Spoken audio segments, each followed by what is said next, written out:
Welcome to Car Shopping Mistakes. I'm your host, Deshone the Auto Advisor. If you are car shopping now, or you will be in the next 3 to 6 months, type me in the comments. Let us know where you're at so that we can make sure that you have the advice you need to make the best car deal you've ever made and not be spending more than 30 minutes in car dealerships. The name of the game with great deals is to not be spending time in dealerships. The more time you're spending in dealerships, the worse deal you're getting. The worst deal you're getting. Valencia, good to see you. Valencia World says she's shopping.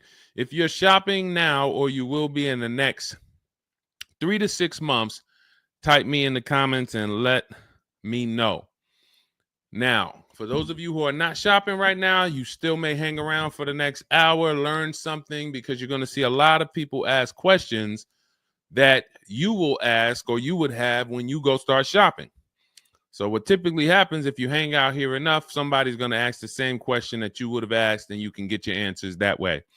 So welcome to Truth. Good to see you. Let me hop on over to Instagram and actually pop in over there.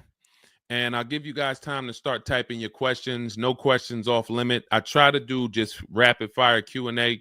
So you have questions about leasing, about loans, about, getting the best deal, new cars, pre-owned cars. If you just want to tell me your situation, kind of what your goal is, we can go from there. And that's typically how we run it here. So let's see.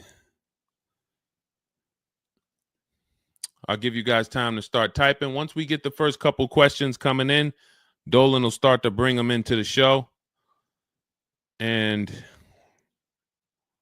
we'll go from there. All right, I'm just sharing the show. Shout out to the sharers. And before we even start with the questions, I want to talk about the mistakes that I see people making. Let's really start out with the mistake of this leasing versus buying. I'm so happy that over the last 3 years, who was taught never lease a car? You were taught or you heard never lease a car. I could not be more happy that we have been helping people get their first lease for the last 3 and 4 years.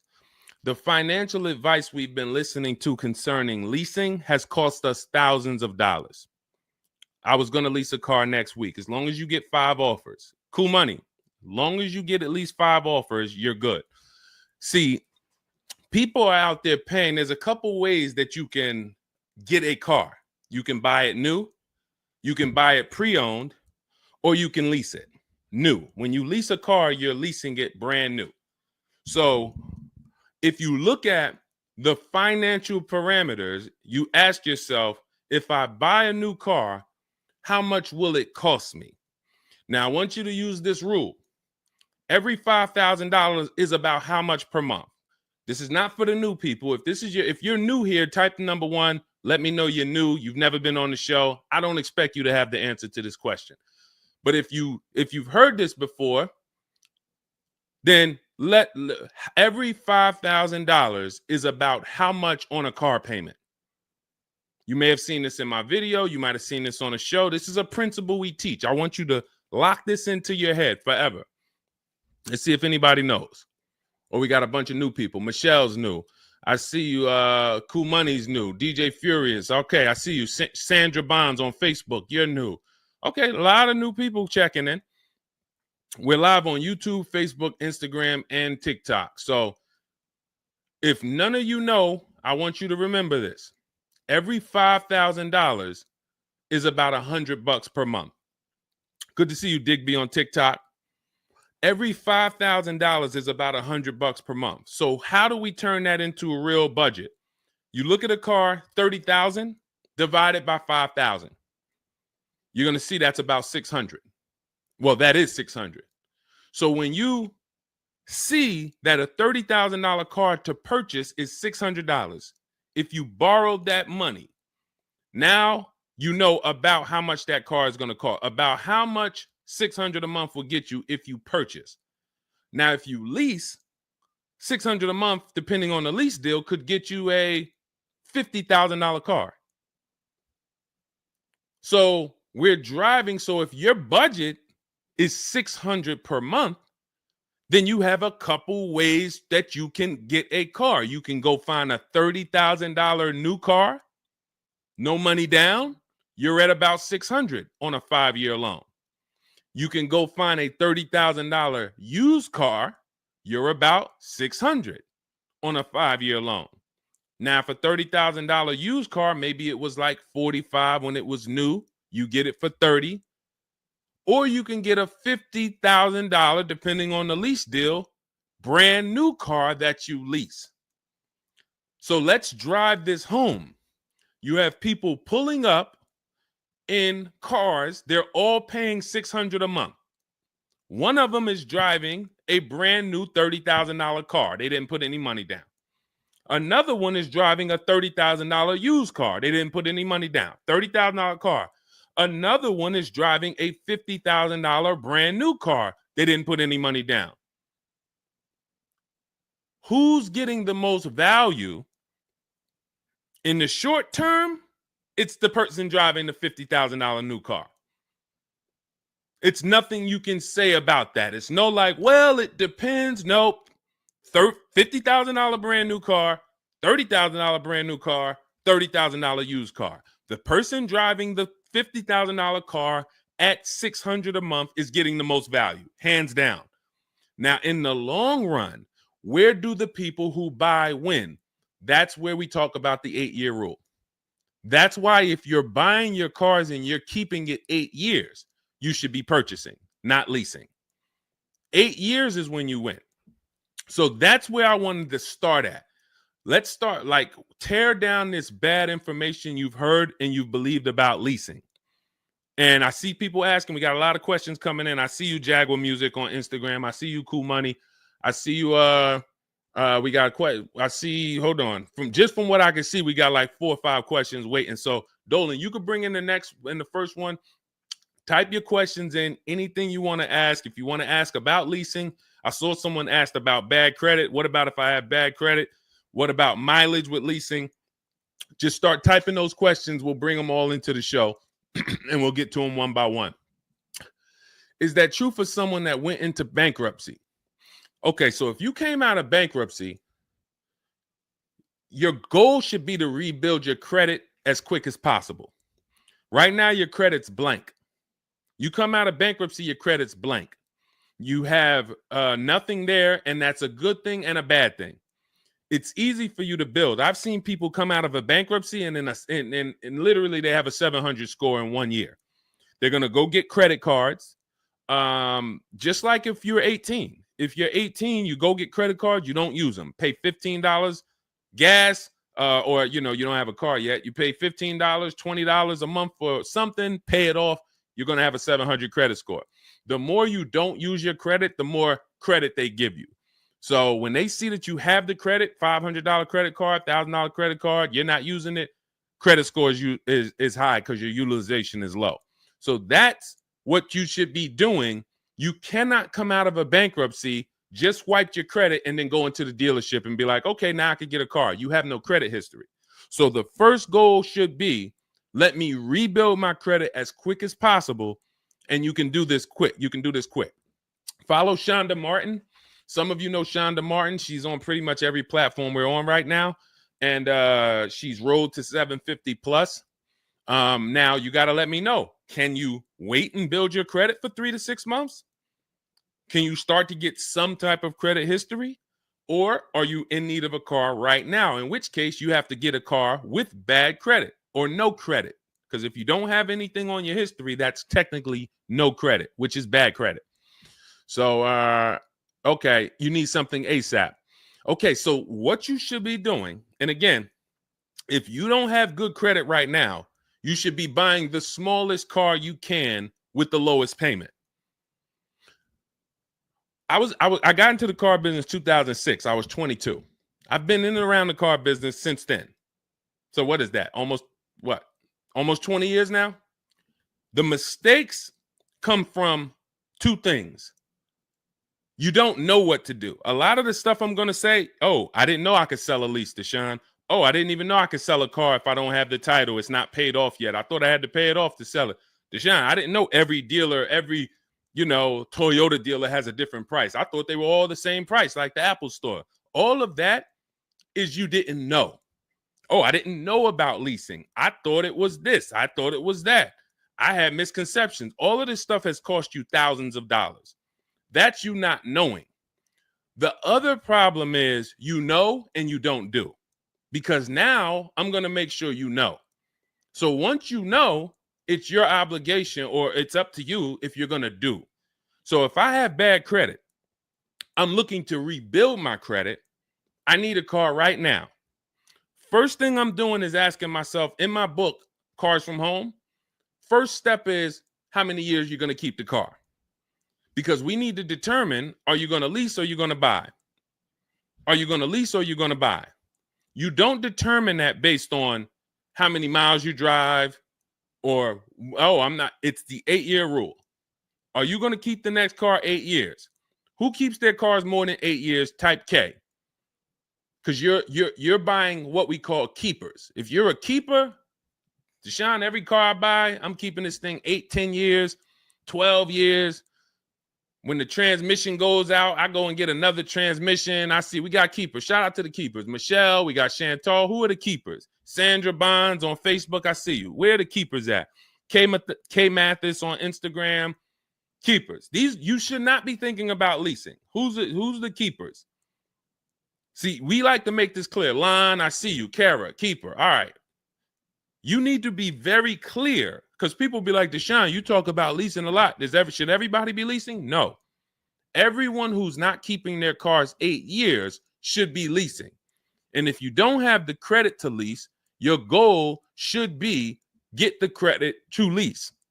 But so the first question I'm asking you, if I have bad credit, is how many years am I going to keep this car? Now, to those of you because if you don't have bad credit, or if you don't have marginal credit, somebody is going to have it. There's a lot of people getting hit in this economy, and they're going to have credit challenges and need a car. Why is this important? Because let's just say I don't have good credit, but I'm a keeper. That means I'm not thinking about leasing. I'm looking to get a car that I can keep for 8 to 10 years or more, and I don't really have good credit right now. No problem, because the goal is find the best car for the best price, and then I'm going to get a loan, and I'm going to pay more for that loan because my credit is bad. I still need to get a great price on the car. We got to talk about that. Separating the price of the car from the loan. Some of you are savvy and you understand this, and some of you just mix these things together. But when it comes to getting a high interest rate because I have bad credit, as long as I get a good car, once my credit is better, what can I do with that loan? So let's say I got a great price on a car. I got a car, it's going to last 10 years. It's perfect, but I'm paying 21% interest. So I'm going to fix my credit, work on my credit. And then once my credit is good, I still want to keep this car. What can I do with this loan? Refinance. That's a simple fix. But if you don't realize that you're a keeper, then you're going in and you're getting a bad car, 6 months, a year down the road, 2 years, the car's having problems because you didn't take it seriously that you needed a long-term car. So not only did you mess up the plan because the car is going to start having problems, now I got to see, do I want to fix the car, or do I want to, I got to make the payment, now my payment's due, but then the car's having problems. All of this can be prevented. And you need to know up front what your goal is. But if your goal is to lease, Deshone, I'm not keeping cars 8 years and I don't have good credit, you should be buying the smallest inexpensive car you can that you can get a loan on. $10,000 car, go drive it for 2 years, make your payments, and then switch into a lease. If you're driving a car, if you're buying a car to keep, then you can go and get a nice car, get the most car you can afford comfortably. You're going to have a high interest rate, and then you refinance that car when you actually get, your credit up. So this is all in my book. My digital book, Cars from Home, breaks all of this down step by step. Whether you have good credit, bad credit, how to know when to lease, how to know when to buy, new car, used car, you drive a lot of miles. I have plans in there for everybody. It's a digital book. It's 5-star rated. Thank you to everybody who went to Goodreads and reviewed the book. You can get a copy of the book. It's normally $97. You can get it as part of my launch offer for 75% off. That's $24. It's for 2 hours. So as long as you get there, go to my TikTok bio, my Instagram bio, the YouTube comments or the Facebook comments, click that link, and you'll see $24 for 2 hours. Once that, as long as you get it before that, you got it for $24 instead of $97. And you can have everything step by step. So you're not worried about, I'm trying to remember all of this. You can watch the replay on YouTube too. But all of this is everything I'm teaching is part of a plan. It's not me winging it. This all comes out of my book. All right, go ahead, Dolan. Bring the next one up. Keep typing your questions. I know we got a lot of questions coming in from all 4 platforms, so Dolan will bring them into the show. Just keep on typing. What is considered marginal credit? Now, this is going to depend on what you're trying to achieve. I like to see all right, who's a homeowner? If you're a homeowner, type me. Now, if you have marginal credit before you bought your home, your realtor or your mortgage person probably told you, go work on your credit and then get your credit to this to get a mortgage. A lot of people do that. They go and they work on their credit, and once their credit is a 640 or 620 or 660 or whatever it is to qualify for the mortgage, they go and get their mortgage. That's how it should be with a car. You want to get yourself, if you have the time, you want to get yourself to about that 660 mark. That 660 mark puts you, and I'm talking, do not use Credit Karma. Do not use Credit Karma. The amount of people who used to come into the dealership we run their credit, it's low 6s, 609, 590. And then they call me back, a couple months down the road. Oh, Deshone, yeah, my credit's better. And then we come in and they're like, yeah, I think it's up to about a 660, 680 now. And then we pull it and it's a 620, 630. And that's Credit Karma. Do not put yourself in a position where you're listening to Credit Karma. Pay. You can go to Google and you can type in, get my FICO scores. You want your FICO scores direct from the credit bureau. If you don't subscribe to a thing that gives you it before you go and make a purchase, you want to know what your FICO score is, not what a Credit Karma score is. But if you have the time, you want to try to get your FICO scores all above the 660, 670 mark. That's going to be in that good category. You can qualify for a lot of leases. Now, if you're in the 650, I want you to think about this. I have something I teach called credit and when it comes to profiles, leasing and credit. It's easier to get a loan to buy a car than it is many times to qualify for a lease. If you got a low 600 credit score, a lot of people will approve you. They're just going to approve you at a higher rate, higher interest rate. With a lease, it can work similar. But sometimes where you're in that low 620, 630, it's very tough to get approved. They're not going to take that much risk, but you may have a strong profile. So when you go into this, it's not black and white, guys. It's not like you can say, if my credit score is this, I'm done. What if your credit score is this, but you have a car payment already you've paid on time? When I worked for Mercedes, I worked for Mercedes for 5 years. We'd have people whose whole life was falling apart, but they never missed a payment on their Mercedes. And they get approved all the time. Everything else is falling apart, behind on the home. But if Mercedes sees you pay them,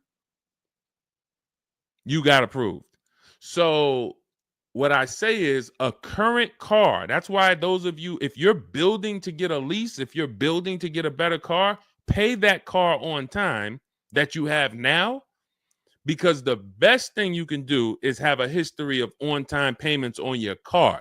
That means a lot to a bank versus missing the car or putting the payments on the back because you thought that somebody told you could do that and it wouldn't affect your credit. A lot of people learn the hard way. Oh, I thought when I put the payment on the back, it didn't show as late. It does.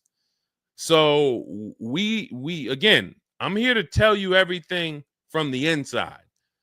I've been helping people for years. We have people all around the country. You know, we'll bring a lot of them into the show. Marguerite, Brian, you know, a lot of the people who write in, Sheree. But we have this. I'm telling you from the inside, not from your perspective. I'm not like the public, and it's like, oh, this guy this guy must have really learned about buying cars because he's teaching. No, I'm from the dealerships. And, you know, if I wasn't doing what I was doing for 10 plus years, that was my job in dealerships, working with people, looking at banks, looking at credit reports, sitting there, seeing people turn down, seeing negative equity. So that's where my solutions for you come from inside. And so I would tell you, try to get to that mid sixes mark. And you'll put yourself out of a manipulation zone. You can qualify for a lot more things. All right, I see you, Michelle. I see you. Kim Randall, good to see you. The Savage Mama checking in. Abdul checking in. Good to see you. Go ahead, Dolan. You can bring up the next one. All right. Shout out to Dad. Y'all running the likes up on TikTok. Thank you so much. Thank you to everybody who's double tapping the screen. We appreciate you. Can you talk about putting money down or not when purchasing a car? So important. Listen, this is a good one. This is a good one. I don't know who asked this question, but this is a good one. Can you talk about putting money down or not when purchasing a car? So here's how you want to make sure your down payment never gets taken if you are purchasing a car. You must separate your monthly payments from the price of the car. You make the mistake sometimes of going in and saying, what's the payments on that car? Who's ever said that? Hit the like button, type me. You ever said, hey, what's the payments like on that car right there? The reason why we don't do that is because you're actually mixing two transactions when you do that. Thank you for being honest. Shout out to the people who are being honest. You're mixing two transactions. You're looking at the price of the car and you're looking at the loan details, which equate to your monthly payment. See, if you pay cash for cars, then you understand you don't care about the payments. You go in, you're trying to find out the out the door price. What is my out the door price from the car for this car? If you're doing it our way, you're doing this from home. Bunch of dealers submitting offers to you. They're out the door offers for this car to your email, bidding war. We'll talk more about that in a little bit. That's the cars from home way. But once you get the out the door price, you then say, all right, that car that I want, $32,000, including all my tax, all my fees, $32,000. I pull up my auto loan calculator. How much is $32,000 on a car payment? Well, 5 years might be around $620 a month. 6 years might be around $550 a month. Okay. Do I want my payment to be that high? If I could afford that payment, do I want my payment to be that high? You see how we've separated the price of the car from our loan and our monthly payments. This has nothing to do, and this is what we call the 3 pillars of great car deals. 3 pillars. You cannot get a great car deal if you're mixing these 3 pillars. First one, who I buy my car from. Second, who I get my loan from. Third, who I give my old car to and sell it to. That's why we don't say trade here. That's a curse word. Forgive me if I even saying it. And if, we get some questions about trade-ins, we'll explain why we don't trade cars. So we have to separate these and bid out each one. You have so many online tools at your disposal that you just don't know how to use yet when it comes to your cars. You know how to use Amazon to go buy a TV. You know how to get a subscription to YouTube. You got a ton of online tools you know how to use. Shazam, what's that song? Shazam it. But the online tools about car buying, you just don't know how to use them. That's where I come in. Our entire system is showing you websites that do this, tools that do that, And so we can make sure that we're getting the best deal. So the only way you're going to make sure you never lose your down payment is you have to separate the monthly payments from the price of the car. If you go in and say, hey, how much is that payment? The car salesman says, well, how much can you put down? Well, I don't really want to put any money down. Well, all right. If I had to, I guess I could put down like 3, 4 max though. But I'm trying to be at like $600 a month. You're working your loan out with them. That's a loan. And let me tell you how. Let me show you why you can know you shouldn't be mixing these transactions. There's big money in all of them. There's a ton of people who want to sell you a car. There's a ton of people who want to give you a loan. They don't sell cars. Let me say that one again. There's a ton of people who want to give you a loan. They don't sell cars. They want to compete for your loan. That should tell you there's a lot of money in the loan business. Then there's a ton of people who want to buy your car from you. Your car you have now. You're the one you're like, well, I just normally go trade the car in. Well, how many offers are you getting when you trade the car in? Well, I usually just get the one from whatever the dealer says he's going to pay for me. Okay. So there's a ton of people who want to buy that car from you. They don't care about selling you a car, and they don't care about giving you a loan. So when you buy a car from a dealer and you give them your old car on trade-in and you get your loan from them, you just gave them 3 transactions. You did 3 transactions with them in one. Do you see why it's impossible for you to get a great deal doing that? Type $signs if that makes sense. Who's locked in? Because I know sometimes we only got a couple people that be watching. Some people, man, you're cooking dinner and you're like, I hear you, Deshone. You're not gonna save $5,000, $10,000 like my students, and you're cooking dinner and you're just trying to listen in on the side. Look, you're not gonna get this. Look, person got a Kia $439 a month, $35,000 car. Look, save probably $6,000 off the car. Melissa, $12,000 that she got from Carvana. Let me just read something from people who are locked in, so you can, maybe this will inspire you to get locked in. All right, this is Melissa. 4 days of leasing like a boss. That's our system we follow for getting our leases. Started with a Kia Telluride as first choice. Quotes for 36 months, 15,000 miles a year. Ranged from 642 to 653. Went to a Honda Pilot. Ended up getting quotes as choice B from 616 to 713 after contacting every dealer in North Carolina. She did this from home, right from home. She got after contacting every dealer, the dealer I ended up leasing from originally quoted me 719, came back at 616 in 3 days with 0 due at signing. This is on a, where's her car at? I can't see. Hold on, 616. Oh, that one wasn't clear. All right, here, let me read this one. Thanks so much for these resources. I read the entire book last night. Already been underway trying to put my deal together. What a great book. I have my quotes together, and now I'm ready to take the next step with the calculator. Big fan of your channel and the resources. However, when we shop for 12,000 miles per year, do we adjust to 15,000? So these are people who are taking action on a plan. So when you see the plan, there's going to be different results. If you're out here winging your car process, oh, I hope I did this. Oh, shoot, I thought I watched the Instagram video. They told me don't say that. I shouldn't have told them I had a down payment. You're not going to get it. You're not going to save $5,000 or $10,000 on your car payment, on your car transaction accidentally. You don't just slip into that. So lock in and grab this lesson now.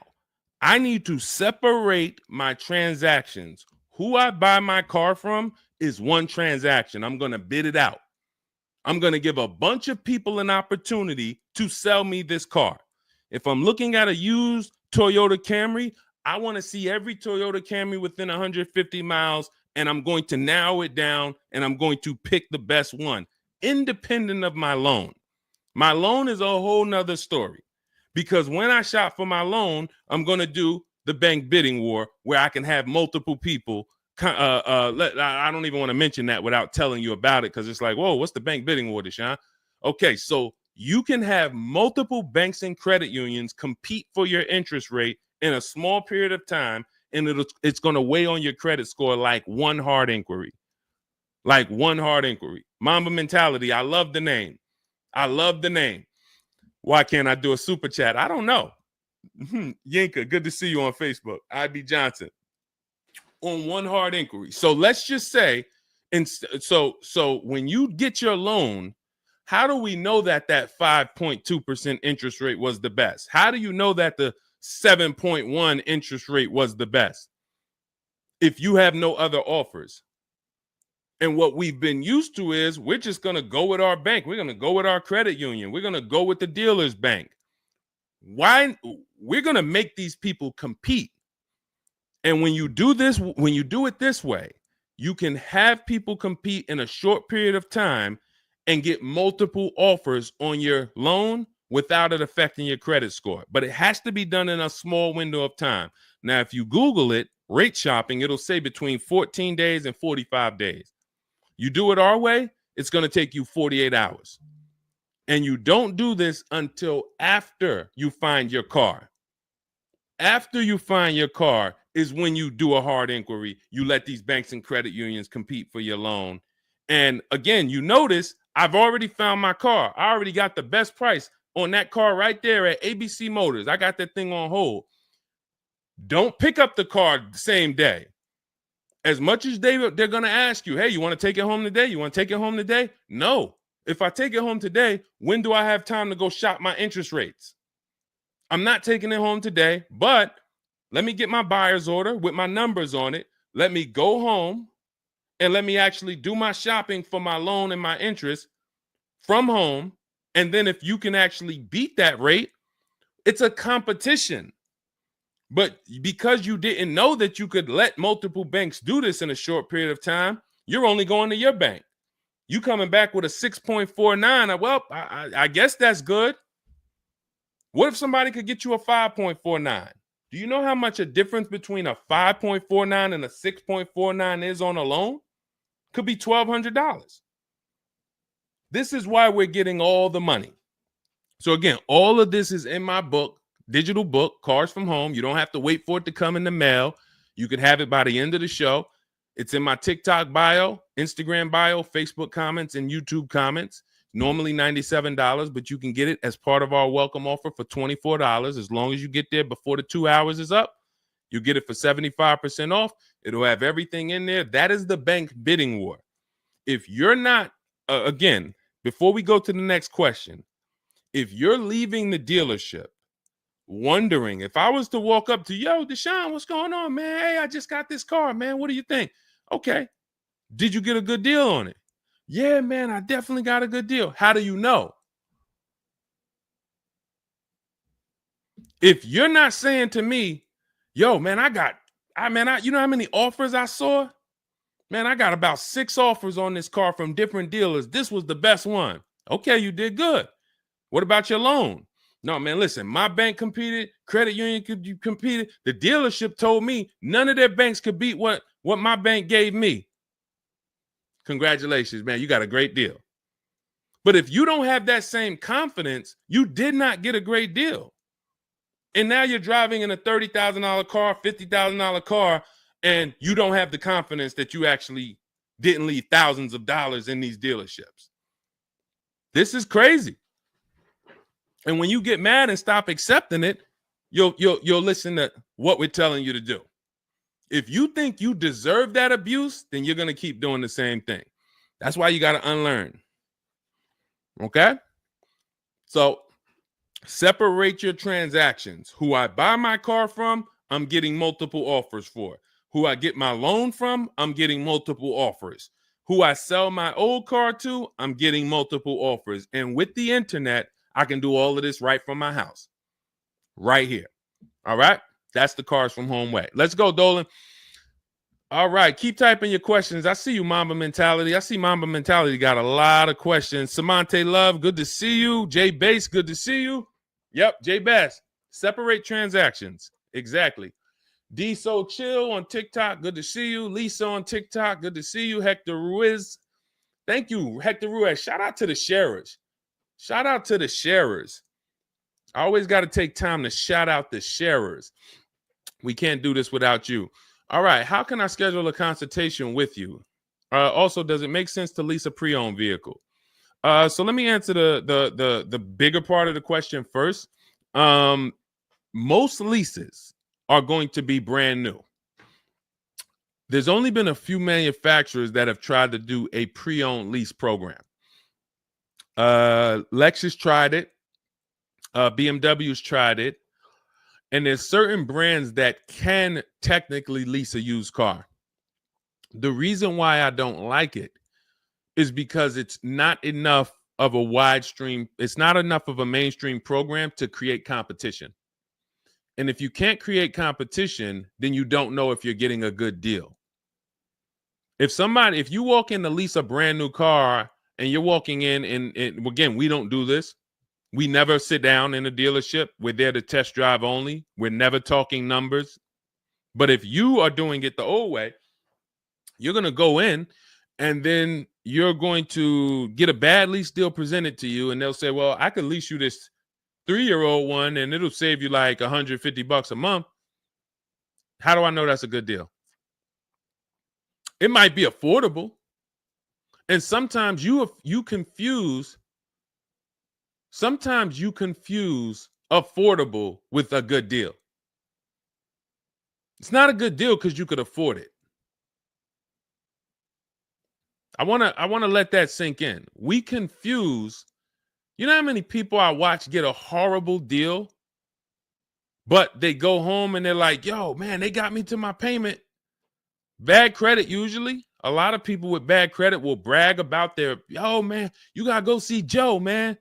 Why do we need to go see Joe? Man, he got me in a car. Nobody else could. All right, let's look at the numbers. Dag, you're paying 24% interest.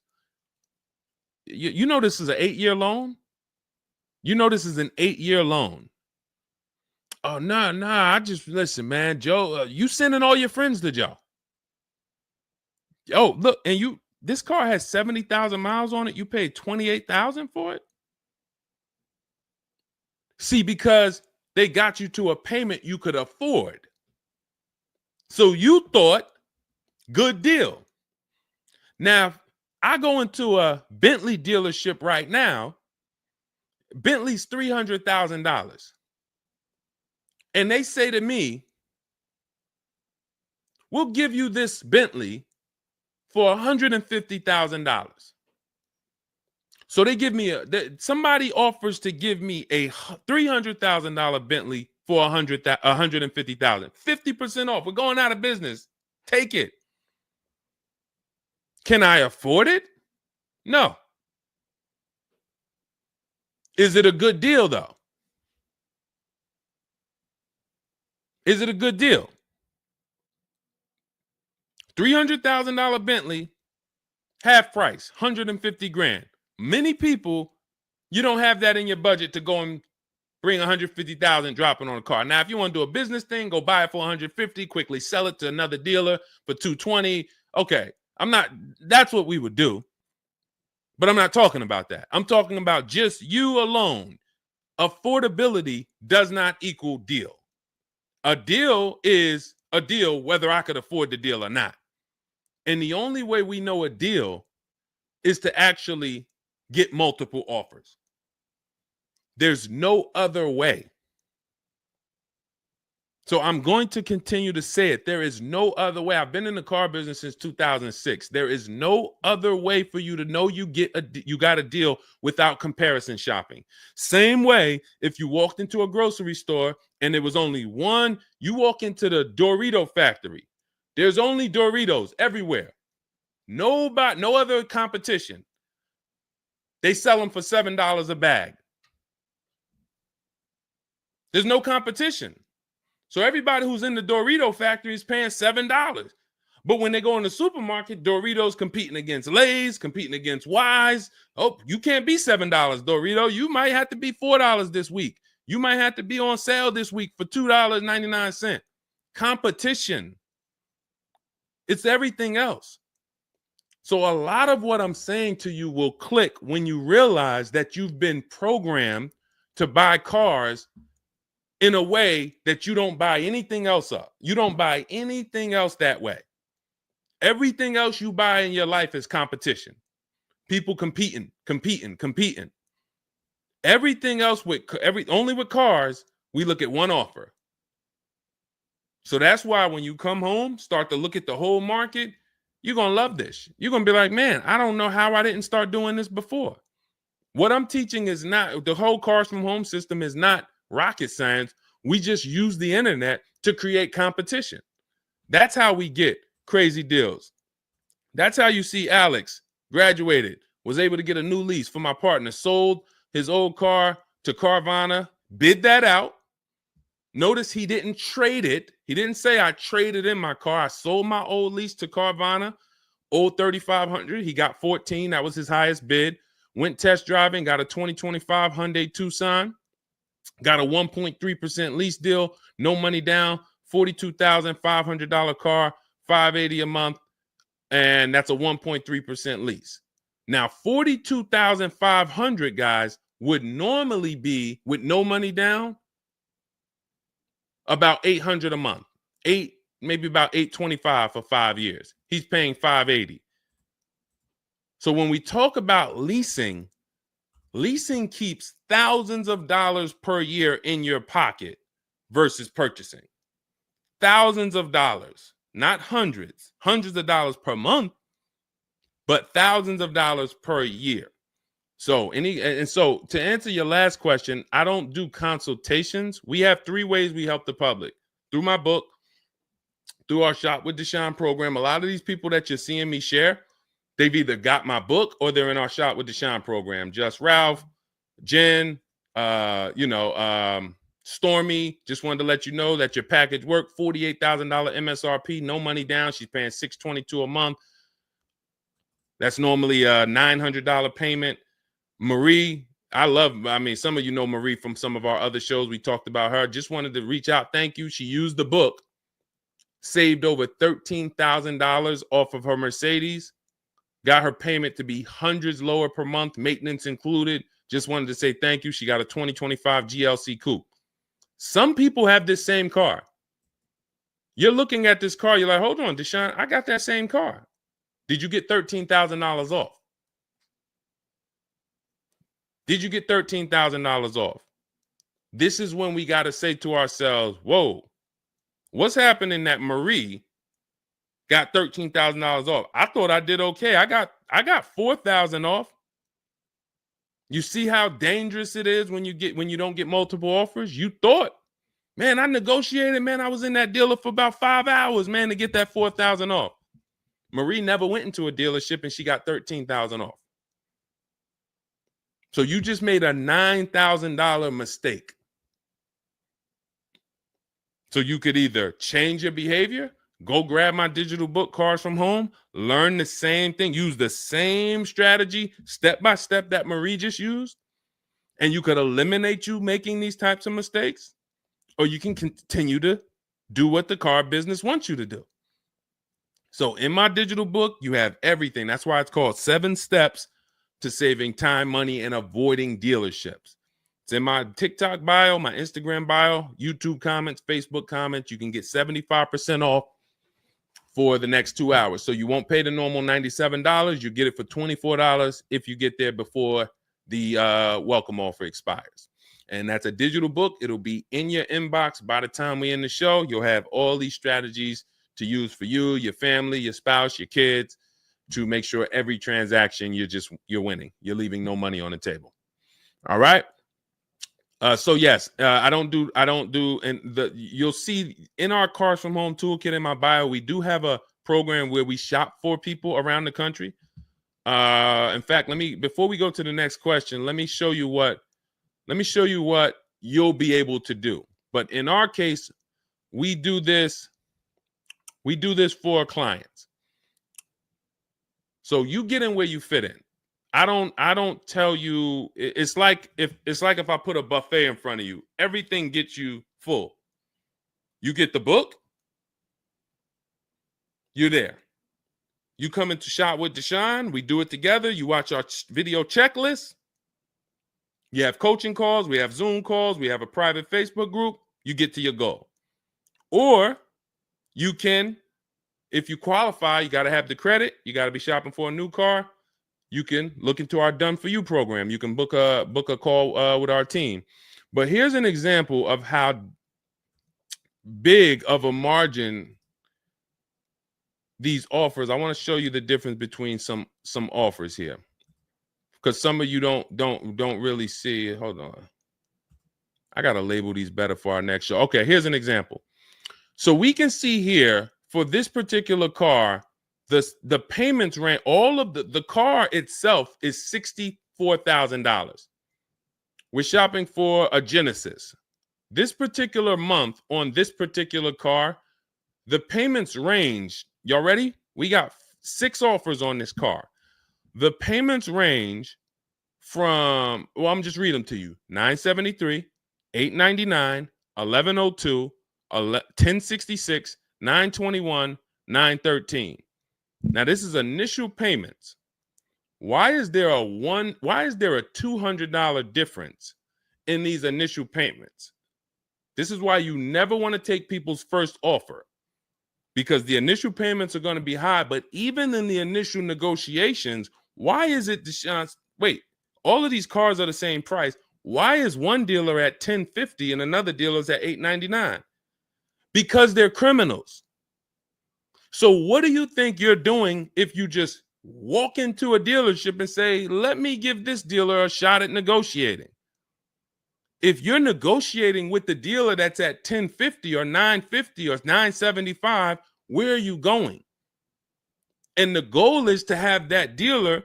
This is why when these dealers come, when they come down $100, you think, oh, I had to win. Man, they just came down $100 per month.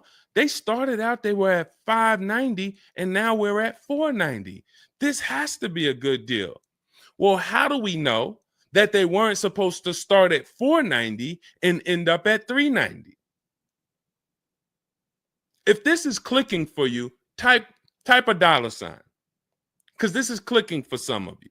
Those of you who are locked in, this is why it has to be a mentality change. I'm pulling back the curtain so you can see that, Deshone, it's been feeling like when I go to buy a car, it's a mental game. I drive off and I'm kind of happy, but then I don't really have the peace. I don't really feel like I did good. I'm kind of hoping I did okay, right? That's you, right? So I'm telling you that your gut has not been lying to you. I see you, P. Honda Fundamental Salon. Good to see you. Got my book. Use it. Use it and win. So your gut is not lying to you. I'm just the one from the inside coming to tell you that you closing your eyes and hoping things go well is not working. It's not going well for you. If you looked at other people, they're doing better. If you looked at people with strategy, they're getting cars for $200 a month less than you. They're getting $5,000 off less than you. They're leaving knowing that they got the best deal because they saw so many offers. You're hoping, and that hope is not leading to that hope is a bad strategy. So what you want to do is you want to change your mindset and realize that the dealer's whole goal is to keep you from shopping. If you burn that into your head about the car business, the entire goal of every dealership is to keep me from shopping their competition. And if you know that, then you're not going to go into the dealership. You're going to say, all right, how can I be at home and do this from home? Again, that's all in my book. But even if you want to make calls, there's some people, you've been on to this since 4 years ago. 10 years ago. You're like, Deshone, man, I knew, man, I don't go into those dealerships. I call around, I'm going to get me a bunch of offers. And by the time I get there, that's when I'm picking up my car. You've been on to this truth for a long time. Some of you, I'm not telling anything new. Some of you, you're like, whoa, I didn't know that really. I thought that it was all about going in and just negotiating. No, because 80% of dealers are never going to give you what we call a below market deal because they got too many other people walking in that's willing to pay a higher price. So you have to find the dealer who is going to give you that low payment out of the whole market. That's why this is a bidding war. And when you start to do this, you're going to be like, yo, why does it seem like this is kind of fun now? I kind of enjoy this. Is like a game. And you're the prize. So instead of feeling like you're begging, oh, come on, can you do another $500 off? Come on, man. I'm only asking. Get me from 520 to 499, man. You're begging. So instead of begging, you got people now competing for you. Whole different story. That's what we want. That's the transformation we want for you today. All right, let's go. Dolan, next question. All right, Fundamental Salon, I see you. I see you, Jay Bass. I see you, Randall Pine Straw. You got the number 3 gifted badge. Thank you. Y'all lighting up the lights on TikTok. Thank you so much, Monica 9300, BKS Aggie, Timothy Garces, Drew Saberton reposted the broadcast. Thank you so much. Shout out to everybody sharing this. What about military personnel? What's the question? Just rewrite that question because I don't know. What's the question? I know what about military personnel. I don't know. Are you asking about military rebates? I don't know. So just kind of give me a full question, and then I'll be able to give you a better answer. Hello, I'm planning on purchasing a 2025 Escalade. Any negotiation between the MSRP and the invoice? Of course. Now, if you walk into a dealer and you say something like that, what is the dealer going to say? So let me ask everybody who's watching. We're live on Facebook, TikTok, Instagram, and YouTube. If this person casually walked into the dealer and said, hey, is there any negotiation between the MSRP and the invoice? What do we think a smart dealer is going to say? Not an honest dealer, a smart one. Thank you, Sassy. No. No. And you know what's crazy? They're going to say it in a way that makes you believe it. So if I put my car salesman hat on and I switched it to kind of for myself, this is what it would sound like. Or is there any negotiation between MSRP and invoice? Not really. On these cars, I mean, we don't even have a lot of them. A lot of people are trying to get them now because the tariffs are about to hit. And even though this is an American-made car, some of these parts, they're produced in Mexico. So there's not, we really like to, a lot of dealers are selling them over MSRP. In 10 seconds, I just took you to, whoa, but can I get MSRP though? See, that's why I'm never training you to go in and negotiate with people that negotiate every day, 3 times a day for the last 10 years. You're just not going to be a match. You might negotiate office furniture. Yo, Deshone, I do office furniture. A car salesman couldn't come in and negotiate with you on office furniture. But you can't go into a car sale and negotiate with car salesmen because, again, the psychology, we just know every question to ask, everything to say. It's a mind. And so some people use it for good and some people use it for evil. And so how do we find out what the discount is on the Escalade? We talk to multiple Cadillac dealers. Now, if you're doing it our way, in my book, I have scripts that I wrote for you. It's all by email. So there's a reason that people can actually go in, use this book, use these scripts, and come out with great deals. This is Trey. Trey got 3 cars using our system. He says, my son was in the market in 2025. He just got a 2025 Blazer. He said, I started sending emails in the wee hours of Tuesday morning. So those are email scripts that I wrote. They're in my book. You have access to them when you get my book. You're using all my scripts. We're not talking. We're not doing any of this by mouth and saying, oh, I got to remember What did Deshone say? Don't, oh, I didn't want to say that. None of that. There's no room to make a mistake. We're just typing, copying, and pasting. He says, emailed 25 to 30 dealerships, got 8 offers, closed the deal in 2 days. 2 days. So some of you, you're like, Deshone, I need a car in like 2 weeks. No problem. Trey got his in 2 days. So once you start this process of engaging with the dealers, you'll get a car in 3-4 days if you're slow, because that's the way it's set up. So he gets a $56,000 car. He closed the lease at $560 a month on this Blazer electric vehicle. $560 a month, first month's payment due at signing. That is a $56,000 car. And he's gotten 3 cars. He said his first one with our system was 2.5 years ago. He leased another vehicle for his daughter last October, and now he just got his son's lease. 1.5% lease, a 1.33% lease for his daughter, and a 1% lease for his son. So if you're doing it our way, you're sitting at home, you're getting multiple Cadillac dealers to compete by email, and then you're going to see, oh, this one's going to take off $2,000. This one's going to take off $5,000. These 4 are taking off nothing. This one, he's charging $3,000 over the list price. Oh, here's the winner. They're taking off $5,000. That's the best offer.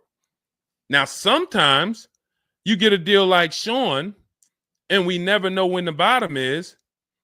And let's take this Genesis. Perfect example. This is a 2025 Genesis GV80. As you can see right here in writing, if you're on TikTok, you can't see, but if you're on Facebook, YouTube, or Instagram, you can see. You can see, let me just take that comment down real quick, Dolan, so I can show the discount at the bottom of that sheet, please. Just snatch that just for 1 second. Look at that. $8,469 off retail price.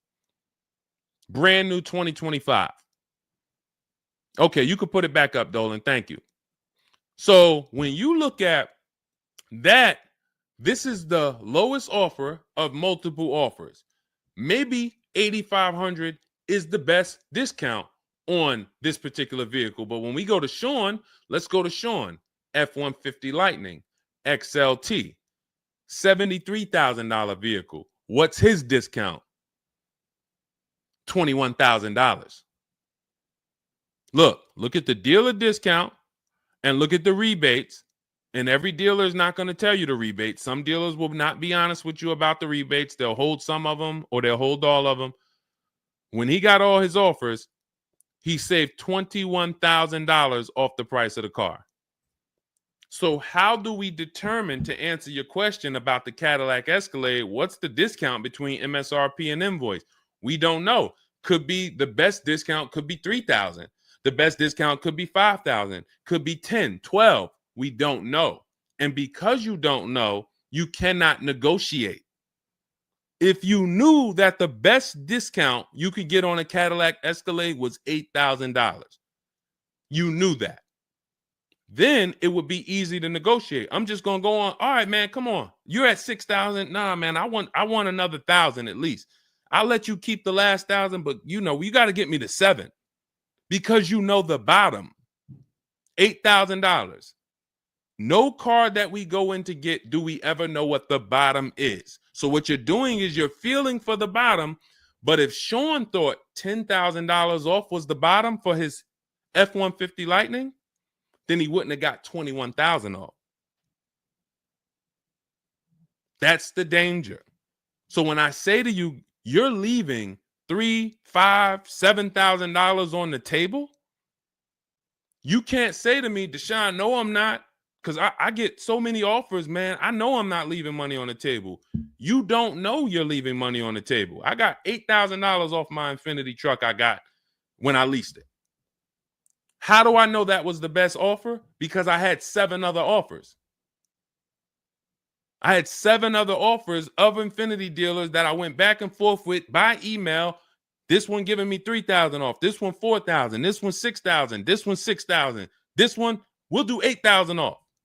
You got it. You won. Took me 60 minutes.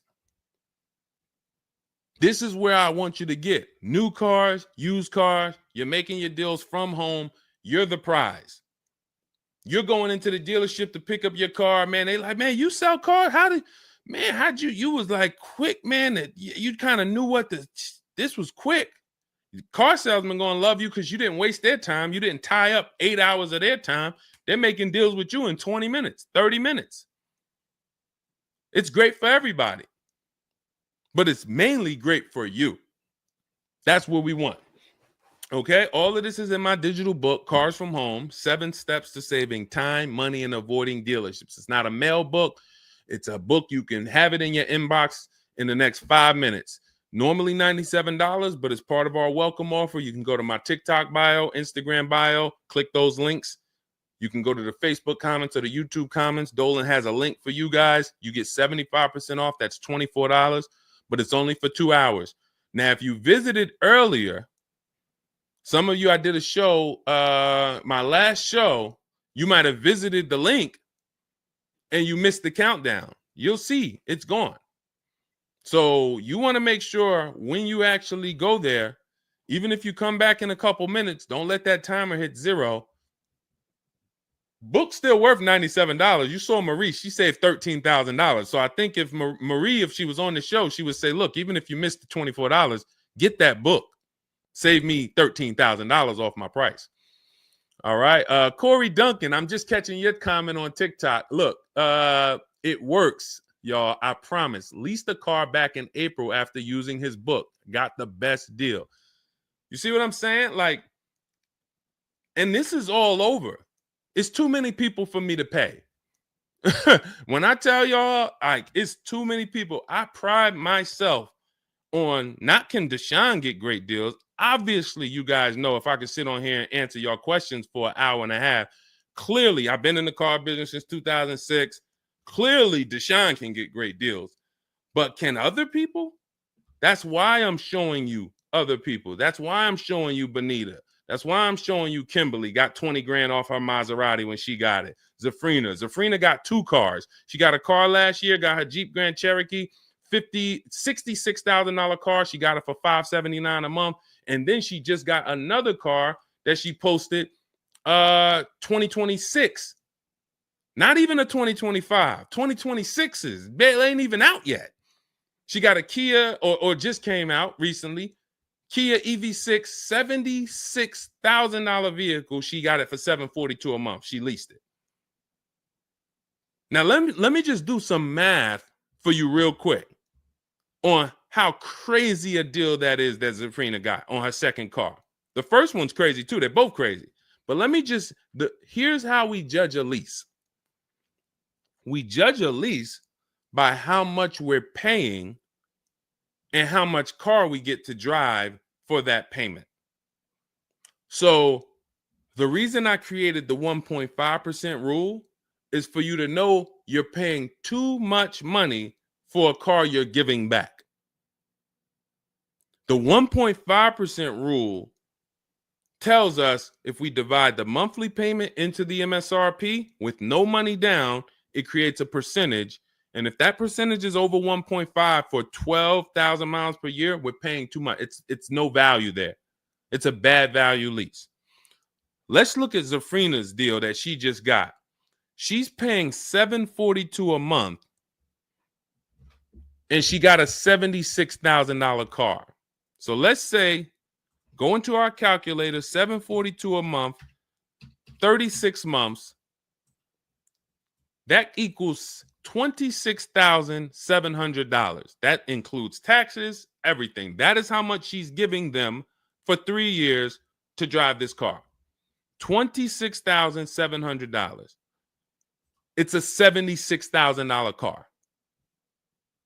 You don't have to be a mathematician to know that if you walked into a showroom and you saw a $76,000 car, once taxes and fees and everything were on top, it's over 80 grand. And you could drive that car for 3 years for $26,000 and you give it back to them, we can imagine how much value that is. So that's how we judge a lease.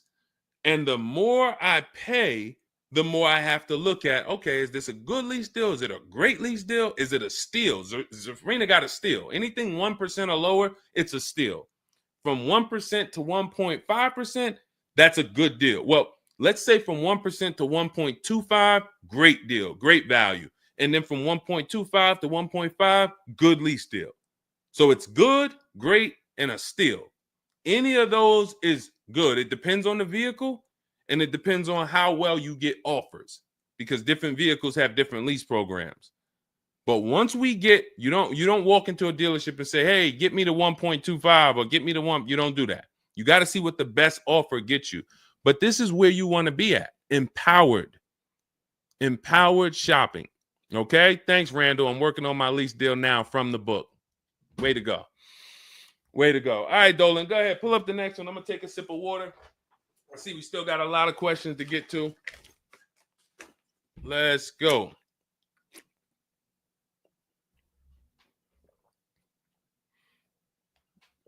Mark is me. Good to see you on Instagram. Checking in. All right. Let's go. Does it matter if you email or call a dealership to find out the best price?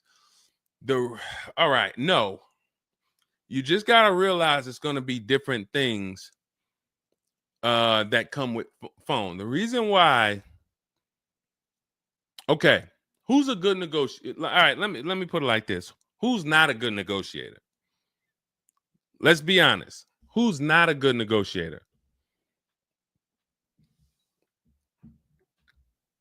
Type me. You're just not. It's not your thing. You don't really like confrontation. Not a good negotiator. Let's go. Who's going to be honest? Oh, we got a bunch of good negotiators on here today. Bunch of good negotiators. Where we at? Hershey. What's going on? Randall, Sassy. Who's okay.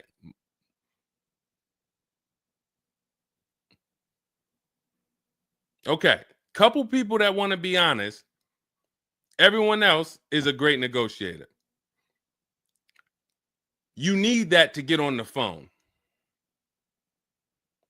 In order to get on the phone, you need to be a good negotiator. You need to be quick with your words. You need to be, and that's what's going to happen when you're calling to get deals. Now, if you're calling to get deals, you just need to be able to know exactly what information to give and what information not to give. So let's just say you call in and you're trying to get an offer, and somebody says, "Hey, wait, I need your credit." Okay, are you gonna say, "Well, no, actually, the people who I've been working with, they haven't been asking for credit. Just assume tier 1," or are you gonna, fumble through that? And if you so this is what you're going to get. That's why I say if you're calling, you could try asking for sales managers. But the reason why email far exceeds getting the offers by phone. Now, look, getting the offers by phone is way better than walking in. But if you get the offers by phone, you still have to you have to try to lock down who the good dealer is, because you're not going to really have anything in writing. And that could be a problem. That could be a problem, because whenever you're going in and you're thinking this, that's why everything we do is from home. Your credit app is done from home. If I'm talking to somebody on the phone and I feel like I done talked to maybe 8 dealers, I got 5 offers, and one guy, Matt over at, that dealership it feel like he's being honest. He's giving me the offer. He told me this is what your payment's going to be. It includes taxes. It includes everything. Or this is what I'll sell you the car for out the door. Okay, I'm doing the credit app online because I want all of that firmed up before I get there. I have a video we're going to put out soon about a dealer who we just experienced this shopping for a client, where the dealer put something in writing. And then when we did the credit app, or the client did the credit app, changed the offer. So when they changed the offer, that means they didn't want to do that offer to begin with. Oh, no, they didn't change the offer. They said the car was sold.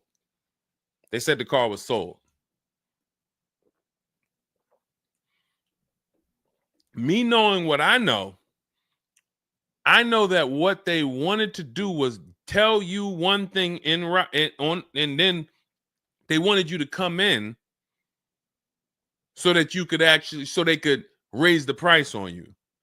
This is why we are not going in until we do our credit app online. And when I tell you we are doing everything from home, except the test drive, we are doing everything from home. We're not going in, all right, come on in, let's finalize this. No, we'll come in and pick it up. You can send me the credit application. I will email you my driver's license. I'll email you my insurance card, because when you do this, your deal is solid. If you're going in the dealer to finalize your transaction, the deal is actually not solid. The deal can be changed. And what you'll see sometimes, like in this video we're going to post, is once they find out they can't get you to come in to actually change the price, that's when they're going to start changing the tune. That's when things are going to change. And okay, I see what you were trying to do. You were trying to get me in there so that you could change the price on me. So that's why email is really the gospel when it comes to us. And another thing, you don't have to talk to anybody. You don't have to remember what you're going to say. What's up, Robert Ishel? You don't have to remember what you're going to say. You don't have to worry about saying the wrong thing. When you're doing this by email, especially when you're using our stuff, if you have my book, my digital book, everything's in there. The scripts are in there. When they say, when can you come in? We have a script. When they say, hey, we only give quotes on for people who are in here, we have a script. When they say, hey, I don't have this car, but I might be able to get it for you. Are you open to that? We have a script for that. Everything, we have probably 50, 60 scripts. Everything they're going to say. So that allows us to have conversation by email. We're not just emailing. We're having, Marcus Me asked, I see a question about warranties. I got you. Hang on. Mark, we're not just emailing, we're having conversations by email. Big difference. Conversations by email move things forward. Oh, we can't do this. Oh, how about this? Hey, it's a back and forth. That's why our scripts are so powerful, and they move things forward and they keep it on your agenda. So again, me, myself, I could do it either way. If I was doing one car deal, I could call around. I'll ask for sales managers. I'll talk to the sales manager. I'll try to get a car deal done. But it's the transferring of information, and this doesn't work on a used car. So this only works on new cars. So if I was buying a used car, it's a whole different system. But another reason this isn't effective. What's up, Smitty? Hopping in on TikTok. Another reason that's not effective. Again, better than you walking in. I'm just being straight up with you. If you told me is that better than me walking in? 100%. Get on the phone. You will do way better on the phone than walking in. But compared to email, you ask me like email or phone, which one's better? Email crushes it because I can have conversations quicker. I have stuff in writing. I don't have to worry about not having something in writing, and I show up and I thought that it was this and then it's that, and then it's nothing I need to remember. Yeah, I think that's enough. I think that's enough. So again, in my book is all the scripts. And without you knowing what to say when they say this, then the conversation is going to move slower and you'll be typing everything manually. What should I say to them? All right, what should I say to this? When they say, oh, can I have your full address? Okay. These are the things that you want to know how to respond to. Okay. All of that is in my book. But again, either way is better than walking into the dealerships. Walking into the dealerships is where you're going to lose. All right, go ahead. Next question. Kevin Carroll, Jamie Rodriguez. Good to see you. How do we apply for a soft credit pre-approval? You have to find a bank or a credit union that does it. If your bank or credit union should be the first people you ask, can you get a soft credit pull pre-approval? Because the soft credit pull pre-approval doesn't start the rate clock, doesn't start first of all, the rate clock starts at the hard credit pull, which means your credit bureau, Equifax, Experian, TransUnion, they're looking now and saying, okay, you have a certain period of time where you can do more of these to actually get different rates. But once that period of time closes, we're going to update your credit score. So let's just say you get that hard inquiry, and when it closes, your credit score drops 10 points. Okay. Had you gotten 3, it would have dropped 10 points. In that window, same 10 points. But if you let the window close, then you go and get another hard pull. When the next window closes, it's another 10 points. That's why we don't want to be moving like that. We don't want multiple hard pulls in a spaced out period of time. So you want soft credit pull, and if your bank or credit union doesn't do it, go to Google. Go to Google, type in soft credit pull pre-approvals. Find a bank that does it, because all you want to do is put your budget together. This might not be who you get a loan from. It's just for you to put your budget together. And if you've ever bought a house or you got a mortgage, you'll see, all right, you might pre-approve me for, 4.25 interest rate. And then once I go to get my loan or my mortgage, it might go to 4.3. It might go to 4.6. It doesn't matter. This is just to budget. You need something so that you can know how much you can spend. That's the purpose of the pre-approval. So it's no reason for you to ever give a hard credit pull. You are much better off just using the rule of every 5,000 is about $100 per month. Burn that into your head. Every 5,000 is about $100 per month. So that means when I'm looking at this $30,000 car, that's $600 a month for 5 years. What if I want it to be $500 a month? Then I need to, instead of taking out a loan for $30,000, I need to take out a loan for $25,000, which means I got to put $5,000 down. But if I'm taking out a loan for $30,000, it's going to be about $600 per month on a 5-year loan. You could go to 6 and it'll drop it a little. For 6, it'll drop it another, But if you don't have that rule of 5,000 in your head, you're too off in your budgeting. You need to have some type of anchor to what this car should cost me. If I'm looking at a $50,000 brand new car, I don't want to be able to, give me the $600 a month on that. Wait, Deshone already told me every 5,000 is $100 per month. How am I looking at a $50,000 car and saying get me the 600 on that? Just divide 50,000 by 500. You're gonna see, oh, that's 1,000. This thing costs 1,000 a month on a 5-year loan. Yes. No money down. Yes. This keeps you from getting in trouble. This keeps you from leaving out the dealership with a 9-year loan. You're at your payment, but your loan is for daggone. It's like if you might not know, there's 50-year mortgages. Who would take a 50-year mortgage? Anybody? Anybody volunteering for a 50-year mortgage? Any takers? I didn't think so. No.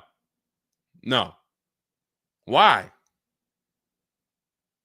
If you went into a house, $500,000 house, and they said your payment is this for 30 years, but if you take a 50-year mortgage, it drops to this. Nobody on here would be like, okay, yeah, give me the 50-year mortgage. They're available because we've learned that 30 years is the longest you would take a mortgage. And that needs to be 72 months with cars. That's why I tell you 72 months should be the longest you ever consider for a car loan. And if you go in with these parameters, nobody can take advantage of you. All right. All right, let's go. We'll wrap in a car. We're almost done. I say let's go. I see we got maybe one or two more questions. We'll see. For lease, I can only go through the dealership finance department. We'll bring that one in next. I see you. I see you on TikTok. Anita, I see you. What's going on? Warranty extensions worth it? Oh, you mean extended warranties? Okay. Are extended warranties worth it? Depends on the car. If you with warranties, you're asking yourself, what's the odds that things are going to break on this car? And then how expensive are they to fix? And this is why when we get cars, we do something in step 4 of my book. There's a 5-minute process we do. It's a Google check where we check reliability. Every car you look at, you should be typing into Google 2025 this reliability. If you're buying a used car, you should be typing in 2023 Kia K5 reliability. And then you skim those articles. Thank you, Renee Cunningham. You skim those articles, and then you see, what are the third parties saying about this car? Are they saying the reliability is less than normal or less than average? There's tons of people who were in love with a car, and then they do this 5-minute exercise and they see owners are reporting electrical issues with the car, software problems with the car. Owners are complaining about the infotainment system in the car. So this is this is what we call bad DNA. This is not something that when we buy used cars, you'll see in my book and you'll hear me talk about on the show. We screen down used cars with title history, service records, accident history. That's how we make sure it's a quality used car. Title, service records, accident history. But you could put all those things together, and if you got a car with bad DNA, it has electrical problems, none of that will fix it. So, Deshone, I did that whole search you told me, man. I did everything. I narrowed it down. I got a good car. I got the best price. But, man, the car is giving me problems. You skipped step 4.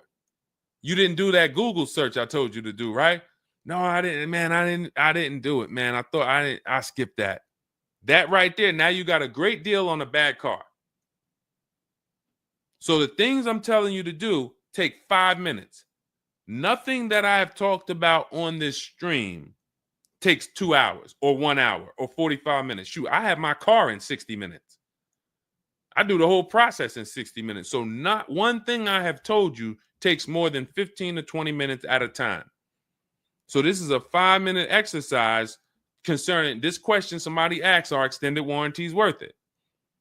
So extended warranties cannot fix a car with bad DNA. You want to skip that. So once you find out, okay, I got a car. For example, there's certain Nissans, when you pull them up, you do you're going to type in the year, the make, the model, longevity. Going back to the keepers. Everybody who answered earlier, they're a keeper. You buy your cars, you keep them more than 8 years, type K for keeper. You don't lease. I don't want you thinking about leasing. But if you're keeping, you need to think about warranties. Just like people who lease don't need to think about warranties for the most part, unless they're a high mileage driver, they're getting a high mileage lease, they're not thinking about warranties. So if you're a keeper, you're thinking about warranty, which means you need to look at longevity. There are certain cars you're going to type in, do this exercise, type in the year, make, model, and the word longevity to Google, and you're going to see this car, owners report transmission problems between 90 and 110,000 miles. There's nothing you can do to change that car's DNA. Nothing. So yes, you can get one with good service records, good accident history, good title history. Nothing you can do to change the fact that that car has transmission problems from 90 to 110,000 miles. So once you do that exercise, that quick 5-minute check, then we can look at what's the cost of repairs on this car? Is it a Mercedes where when something breaks, it's $2,000? If it's a Mercedes and something breaks, and you can keep typing your questions. If you have a question on TikTok, nothing's off limits. So we got time for a few more questions, but you got to type them in for us to bring them into the show. So are we, once you know what cars, like give you an example, you got a Honda, you got certain cars, they're very inexpensive. Something breaks on the car, the parts are cheap, inexpensive. These are the cars where you don't need extended warranties as much as you need a car when you look at a car that has high cost of repairs. So what should you be typing in for the car you want? Cost of repairs. If you're looking at a Volvo XC90, Volvo XC90 repair cost. Where does it fall? You're probably going to land on an article that shows you the rankings of cars repair costs. If you see that Volvo and Cadillac and Mercedes and all Range Rover, Land Rover, they're up here, then you need an extended warranty. Because when one thing breaks, if you got a $3,500 warranty, it might pay for the whole warranty. One thing.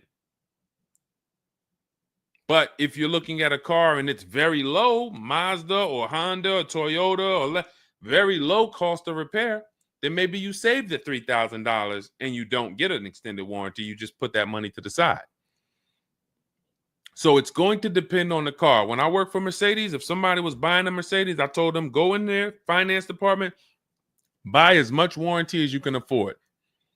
That was my words all the time. Buy as much warranty as you can afford. IDK, following your book to secure a lease. How do I get it without putting money down? We don't shop with money down. So you haven't gotten to that section yet. I'm glad you have the book, IDK, but there's no scenario when you're using our templates and scripts where we shop for with money down. In step 3 of the book, which is deal-focused budgeting, I explain how down payments come in, and I explain the risk of down payments.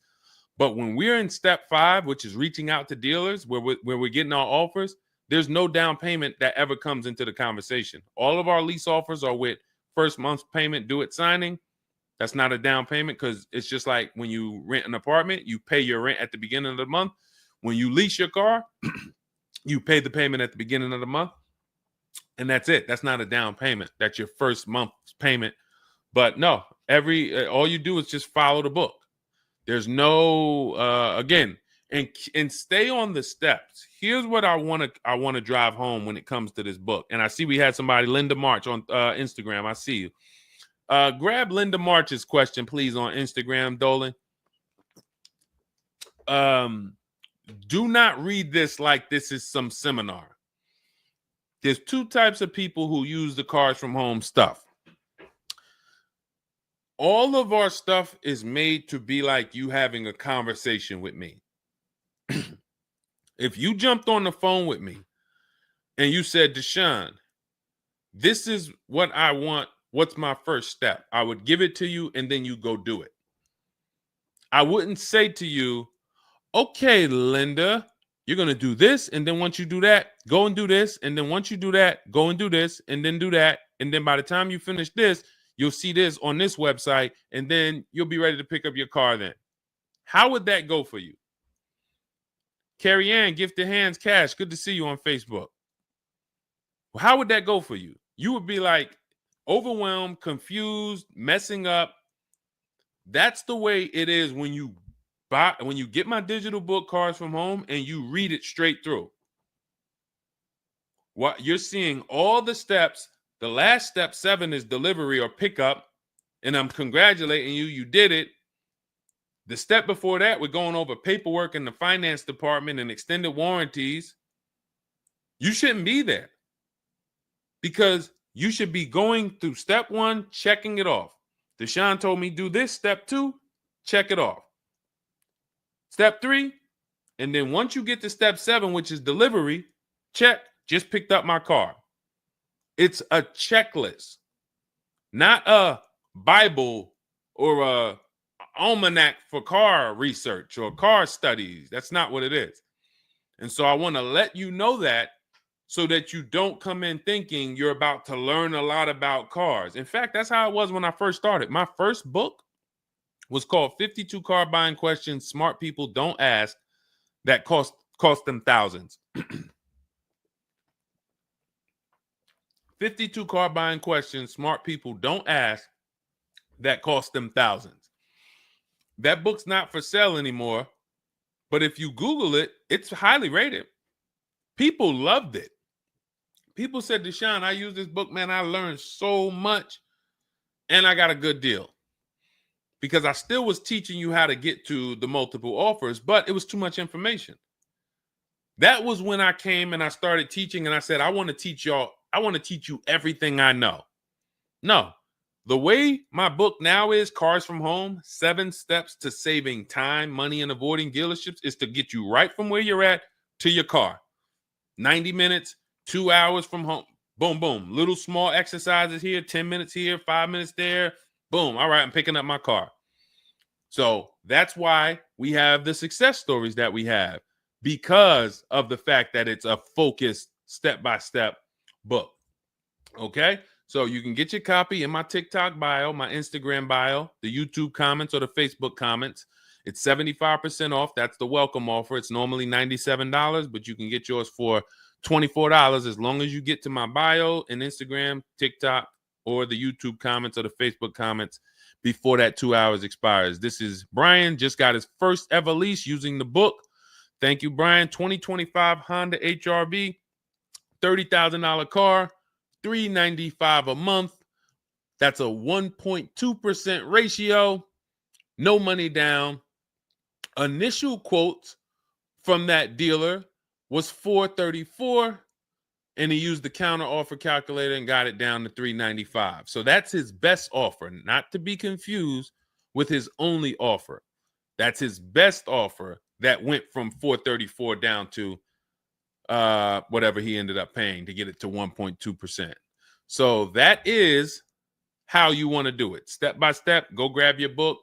Make sure when you get your book, screenshot the thank you page, because my support team's email is on there. Sometimes you're typing fast, you misspell your email, but as soon as you actually pay the $24 and get your book, you'll see the book is on the thank you page. So you can click that link, open it, save it. Make sure you save that link, because every time I update the book, that link is your master link, and I also email you a copy. Okay, and then you'll have everything we teach step by step to get as many cars as you want. You'll see, you'll be like Sheree, you'll be like Zafrina, 2 and 3 and 4 cars. Rosalie, 4 cars. Ken, we talked about. Trey, we talked about earlier, 3 cars. These people have been with us since 2021 and 2022. So if you're new here, you got people that's already 3, 4 cars up on you using what we use, and catch up. All right, go ahead, Dolan. I saw we got a couple more from Carrie Ann. We got Linda March. Following your book to secure a lease, how do I get it? Oh, that's what we just answered. We already answered that one from IDK. I saw you grabbed it, but I answered it before you grabbed it. Carrie Ann Gifted Hands. Evening.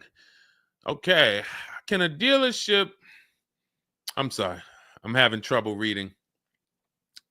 I'm going to have tea on these broadcasts, because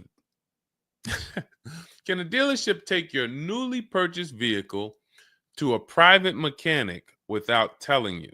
Actual dealership, because he refused to pay the money to get it fixed.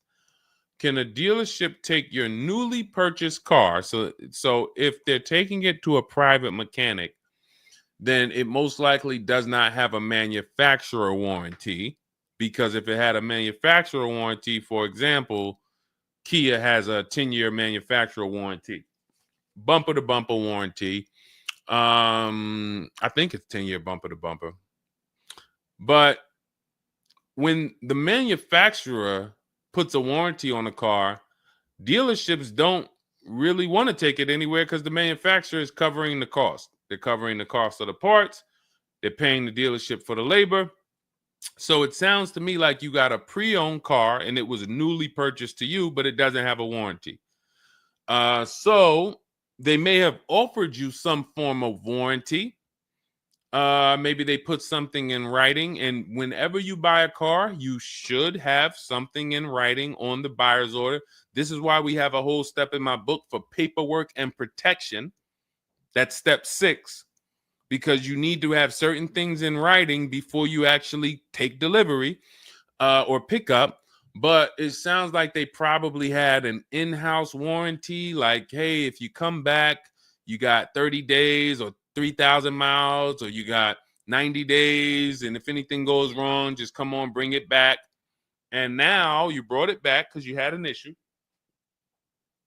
and they're looking and saying, well, our guys can't fix the issue, or we don't want to pay our guys to fix it. We're going to pay, this guy over here, and he's going to fix it. He can do that because there's nothing in writing that says he can't do that. And she said, correct. Ask me how I know. I swear, the reason why I invite you into my world, guys, is because everything that you think is complex is totally normal for us. That's a crazy situation for you. I can tell you exactly what's going on because I've seen this situation for the last 20 years. So when you're coming into our world, it's like, wow, this guy really knows. I see why he can kind of keep me calm, because this stuff is calm for me. That's where I want you. It's like being with somebody and you're going into a scary situation, but they've been here 200 times. Oh, it's dark back there. No, nothing ever comes from back there. When we get up here, you're going to hear some sounds in the bush, but that's just little raccoons and they're harmless. They actually like, oh, okay. You start to get more comfortable because the other person has been here a lot. So there's nothing in writing that says he can't do that.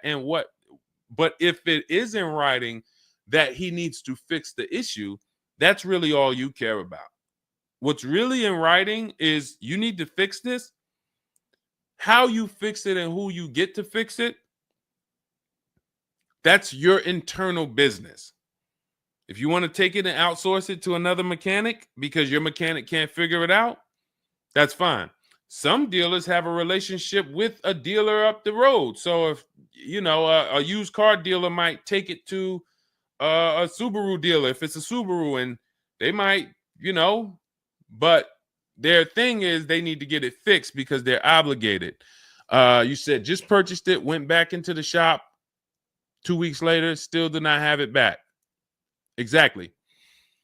So they're going to try to do everything possible to get it fixed. And that may include taking it to someone who they think can fix it. Now, I assume, are your payments due? Did you start a loan? Because this is different if you have a loan and you have my car and I have a payment due in 2 weeks or 3 weeks or 1 week. And if my payment is due, then I'm going to actually wait probably 1 month. And if I don't have anything in writing of when I'm getting this car back, then I'm going to make a police report. And because now I'm getting ready to either unravel this deal. You got to give me a car. I need to, and watch this. Why the police report? It's to document what's happening. First of all, people don't like to see police pull up to their, it's leased. It's a brand new car.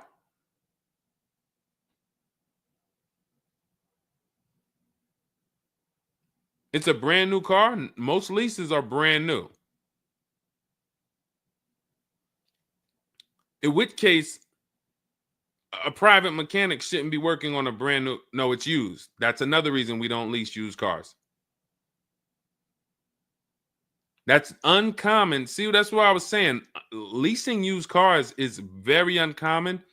No competition, warranty issues. This is why it's not a mainstream thing. And this is why it's not something that I recommend. But I don't say it's not possible. Because when people say, oh, Deshone, could you lease a used car? I'm not going to say, no, you can't. But what I'm going to say is we don't. Now, you have is there a warranty in writing? Did they write something on, because now you pretty much have a payment on a car that's used. That what is the warranty? What did they put in writing that they would cover if something went wrong? They had to put something in writing because they're covering it now. You know, or they have to fill some form of obligation. You paid 2 payments, but what warranty did they give you? Was it a certified car? Because that would give you a year warranty from the manufacturer. But again, I don't think you have a manufacturer warranty. In fact, I almost know you don't, because they wouldn't be taking it to a private mechanic if it had a manufacturer warranty. Originally 32,000, at the end 62,000 through. Originally 32,000, at the end 60,000 through Exeter. Yes. Well, I mean, originally 32,000. I don't know what you mean by that. Is that your mileage? I need to know. Did they put something in writing saying that they were giving you a warranty?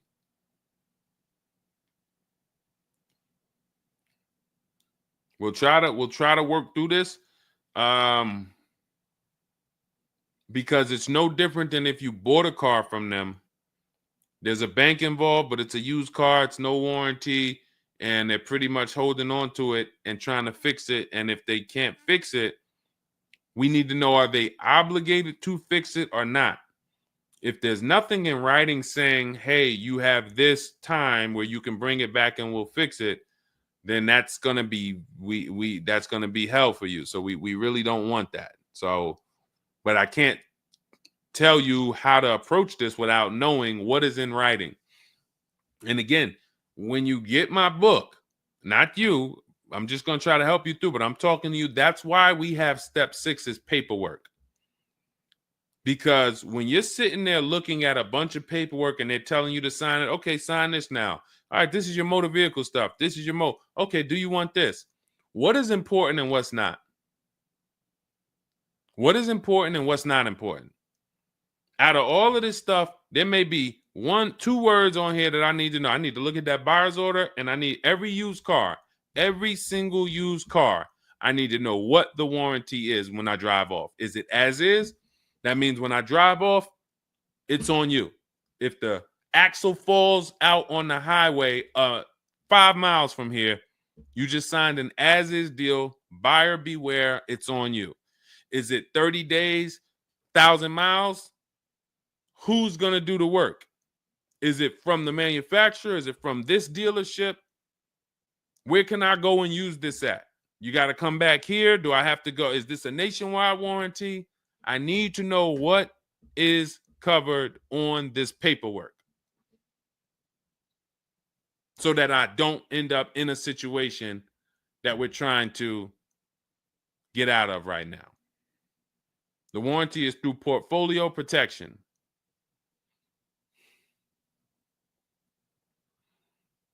So it's a warranty. May not be a good one, but it's a warranty. So if there's a warranty, that means they're obligated to fix it. And if they're taking too long to fix it, and I have a payment, did they put you in a loaner car? Are you driving now? What are you driving now? If I bought a car with a warranty and then it had problems, I dropped it back off to the dealership and they had it for 2 weeks, and I have payments I'm still making on it, I just got it and it's in the shop, I'm not going to let that car stay in the shop more than 30 days with no car. I'm in a loaner. Okay, so you got to just chill out. You got to just chill out. Hopefully the loaner is as nice as the car you got. And if the car and if that's the case, then you just chill out. It's not a mainstream program you're in. It's like a black market program. That's the best way I could describe it. These companies that lease used cars, it's a black market kind of behind. It's not a mainstream thing. That's why all of these companies are small or like very little known name companies. They could go out of business. Nobody knew. Who the heck were they? Nobody knew. portfolio such and such went out of business. I never even heard of them. Who are they? Because they operate in the black market back there. So the general manager refused to pay the $4,300 for the corrosion on an important part. Again, what's your payment on the car? I just want to, I think this is a valuable lesson. They've had my van since from June 19th. Oh, they've had the van for that long? And you've been in the loaner?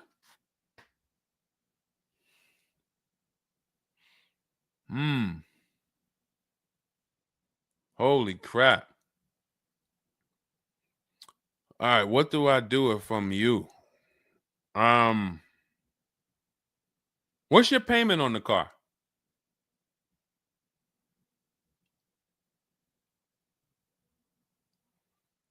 Company had your car for months.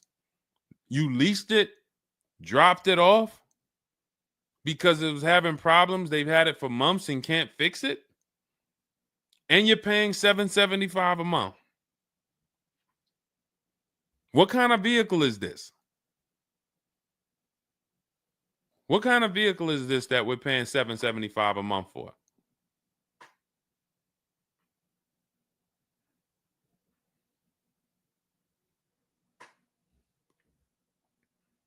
I just want to give you some time to type. I mean, I like to try to give you, I like to try to give you a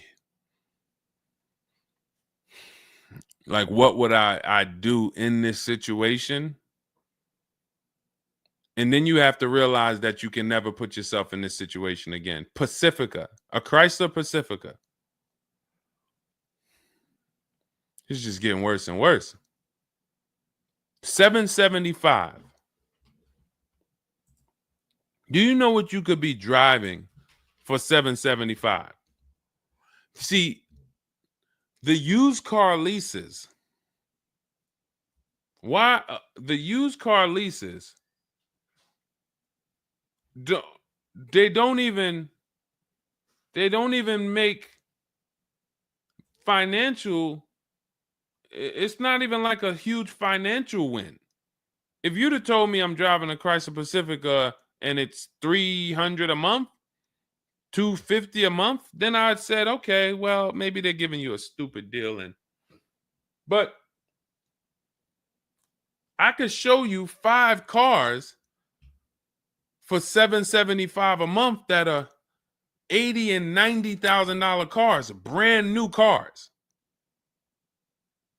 I'm sorry, for $775 a month, I can show you $775, $60,000 cars, $55,000 to $65,000 cars, no money down. I also traded in a Buick and they gave me $2,000 for that. Listen, dear. All right. They want to keep you in the car. God, how can you get out of this car? Oh man. And just so you know, some situations you can't get out of. So it's not like there's always a way out. There are some situations. That's why the reason why I want you to have my book, 7 Steps, Cars from Home, 5-star rated, Google it. The reason why is because you're not going to, once you sign that paperwork, it's not as easy as you've been taught to just get out of it. If it's a bad deal, if it's an overpayment, you go switch your car, it doesn't mean you got out of that deal. You just got out of that car. You rolled over the negative equity to this deal. Car deals are like, once you sign them, the damage is done. And then it's about, all right, what's the best way to get out where I lose the least amount of money on this deal? But I'm going to lose. Negative equity, it's going to be there. So it's much better to arm yourself beforehand than to say, all right, I'm in this situation now. How do I get out of it? Because some situations can't be gotten out of. People used to walk into the dealership, they got 15,000 of negative equity. Oh man, you can't get me in nothing. Can't get you in nothing. Well, when I put you at this car, you see this car, you like it, right? Yeah, man, I like that. All right, I got you the $450 a month on that car. That's a good payment. Absolutely, man. Come on, I'll take that right now. Okay, now let's bring your $14,000 of negative equity over. Yet $450 a month. That goes up to now $700 a month. Oh man, shoot, man, yeah, nah, that I can't even afford that. But hey, here's the bad part. Even if you could afford it, the bank's not going to approve it. So it doesn't matter if you could afford it because the bank's not going to approve it. So you cannot get out of that car. So that's why you arm yourself now. That's why I'm telling you, before you need a car, before you go sign the paperwork, make sure that you are armed with the right information. So now, if in this particular case, and you have a cosigner, you put a cosigner on here, told us to wait 6 months, and then we can switch owner names and info. Every time I think this can't get worse, you make another comment, and it just gets worse and worse. They called me in yesterday to pick it up, and the same problems were present.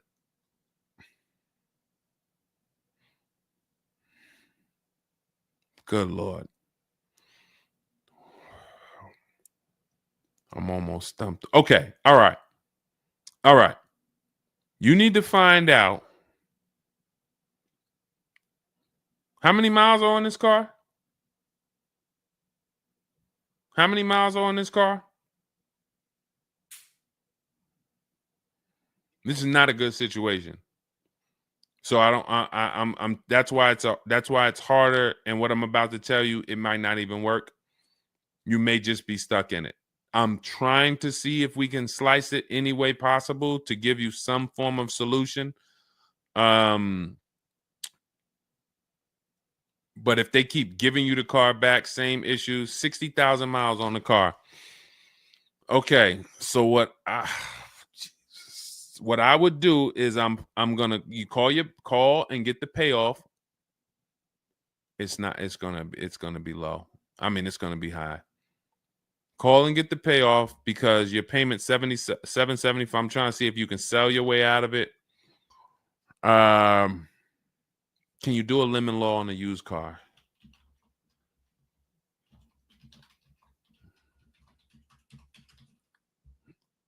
Let's see. Yes, some states have lemon laws that cover used cars, but the specifics vary by state. What state are you in?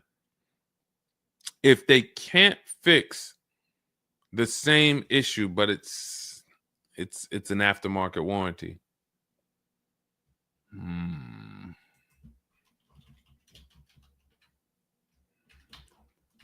What state are you in?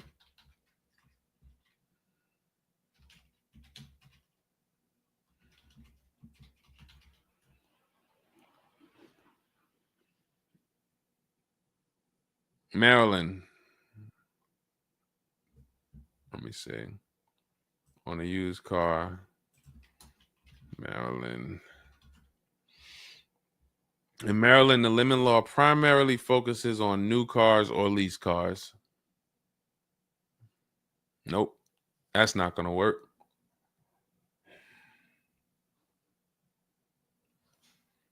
Jeez. I'm gonna be real with you. You could shoot me an email. I don't know if you can get out of this. You know, a contract is binding. You signed a contract. And let me tell you this. I don't know if you can get out of this without losing. You could just stop paying the car, have a repo on your credit. A lot of people will do that. I'm going to drop this car off, take your car back, voluntary repo, credits tore up. Not a good solution. It's going to cripple you from moving forward with cars.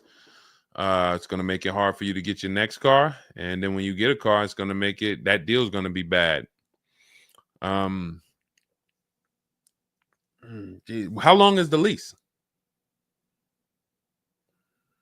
So this is just for those of you who are just joining us. We have this young lady got she leased a used car. Don't do this.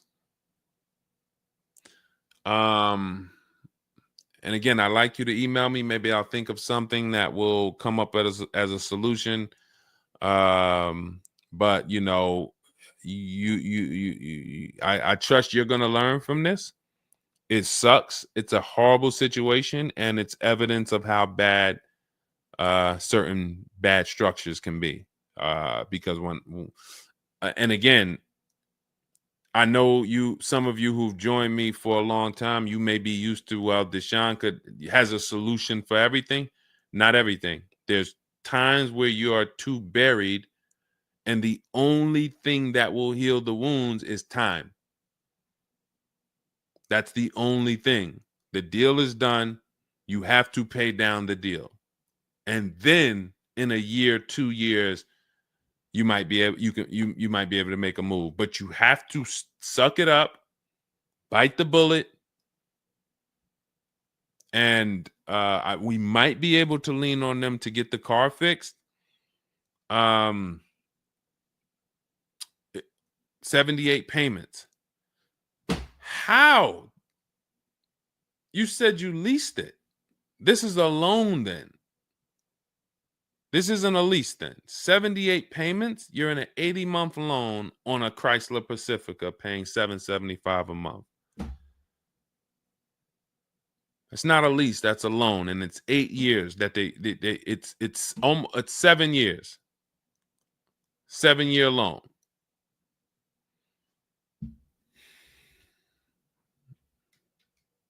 I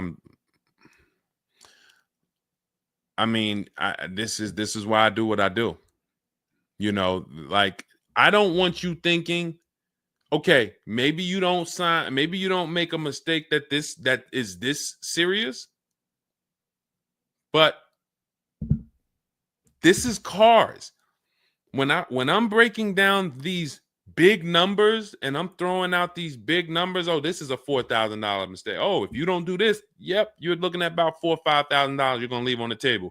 You take a loan that's too long, yep, you're gonna overpay by probably about $4,000 or $5,000. That might sound like nothing to you, but how I'm telling you based on me being in dealerships and seeing situations where I'm like, you made a lot of mistakes. You combined all the mistakes and you made them. So I'm just Jesus. So you're in an 80-month loan, not a lease, and you have $775 a month to pay. You are. So that means that loan, just to give you an idea of how much you've paid, you've been charged for this car. It's $775 a month times 80 is $62,000. So we're paying $62,000 over 8 years, over almost 8 years, or almost 7 years. Wait, 80 months, not 84. So yeah, almost 7 years for a Chrysler Pacifica. So we can't trade out of it. We can't sell our way out of it. That car is probably worth $20,000 at best. 2021 Chrysler Pacifica, 60,000 miles on it. That car is probably worth $20,000. But they charge you're gonna end up paying $60,000 for it. Jesus.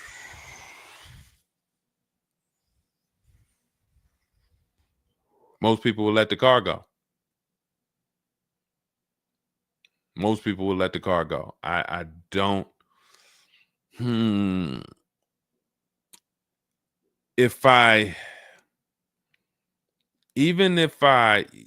you run your negative equity, that is exactly what it's saying. 62,000. It's exactly what it's saying. $62,400 to be exact, including the $2,000 down payment.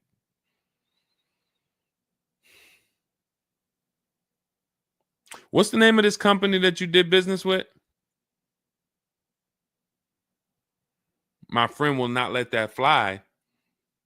That is one of the worst car transactions that I've ever seen anyone in. And your friend is on the deal with you as a co-signer. This is level 10 out of 10 bad. Rich Morton Mazda. Do you know what your credit score was roundabout when you made this deal? Rich Morton Mazda in Maryland. Everyone remember that name. Rich Morton Mazda in Maryland. Stay away from them. This is one of the worst deals I've ever seen. She is the main person they told me I could not sign the papers.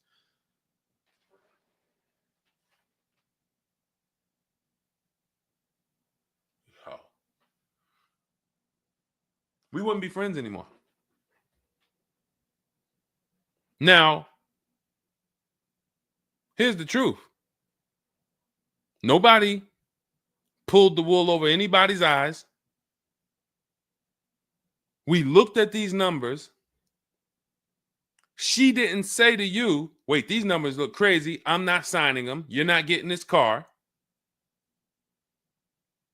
Both of you went in there and signed these deals. So let's I'm not even going to say she's the friend, but nobody's going to say, well, y'all tied me up and held a gun to my head and made me sign those numbers, and y'all didn't even read those numbers to me. So, but, jeez,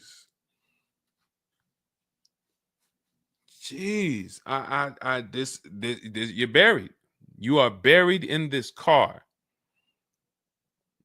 The only way, and what's crazy is, even if you voluntarily let it go, you ruin your friend's credit. Because she's the one who signed for the car. Bad, everything bad. I wish there was a silver lining that I could think of. What I would do is I would find, you need to find out how upside down you are. You need to go on CarMax, write down these 6 sites, write down these 6 websites. You need to go on CarMax, Driveway, Kelly's Blue Book, Cash Offer, Auto Nation, Carvana, Car Gurus, Cash Offer. And you need to see what that car is worth. Let's say they say the highest offer is $25,000. $25,000. The total of your payments is not what you owe. That's what you would have paid after 7 years. You need to call the bank and you need to get the payoff. That is what you do tomorrow morning. You go on those websites tonight or today. You find out what this Chrysler Pacifica is worth. And then you call the bank tomorrow or the next or whenever, and you get the payoff. And you need to know what that gap is.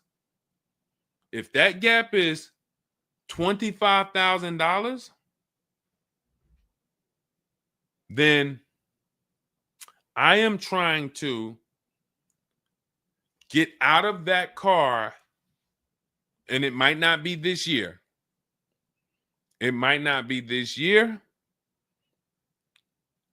but I need to right now. I would go into an electric car lease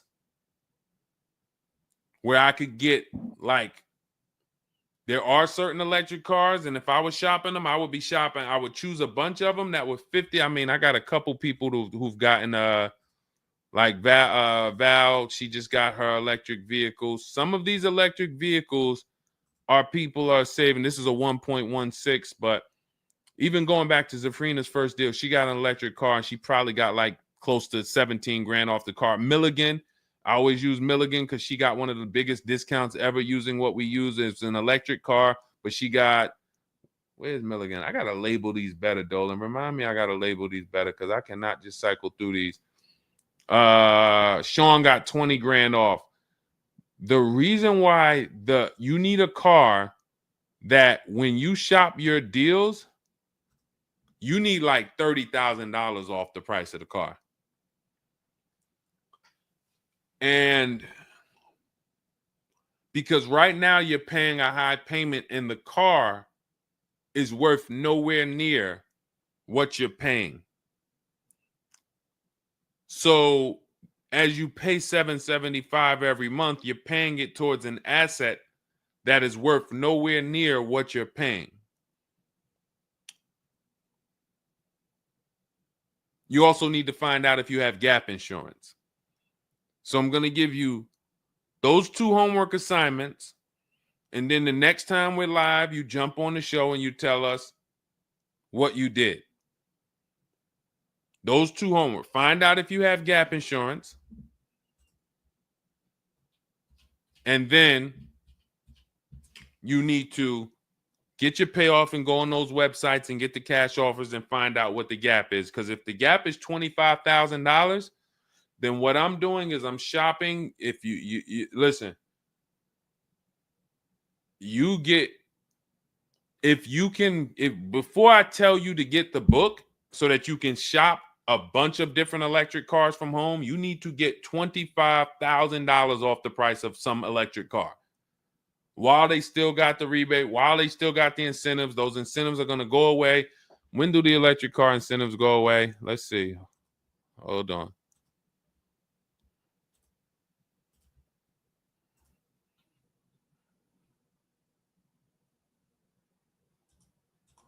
Hold on.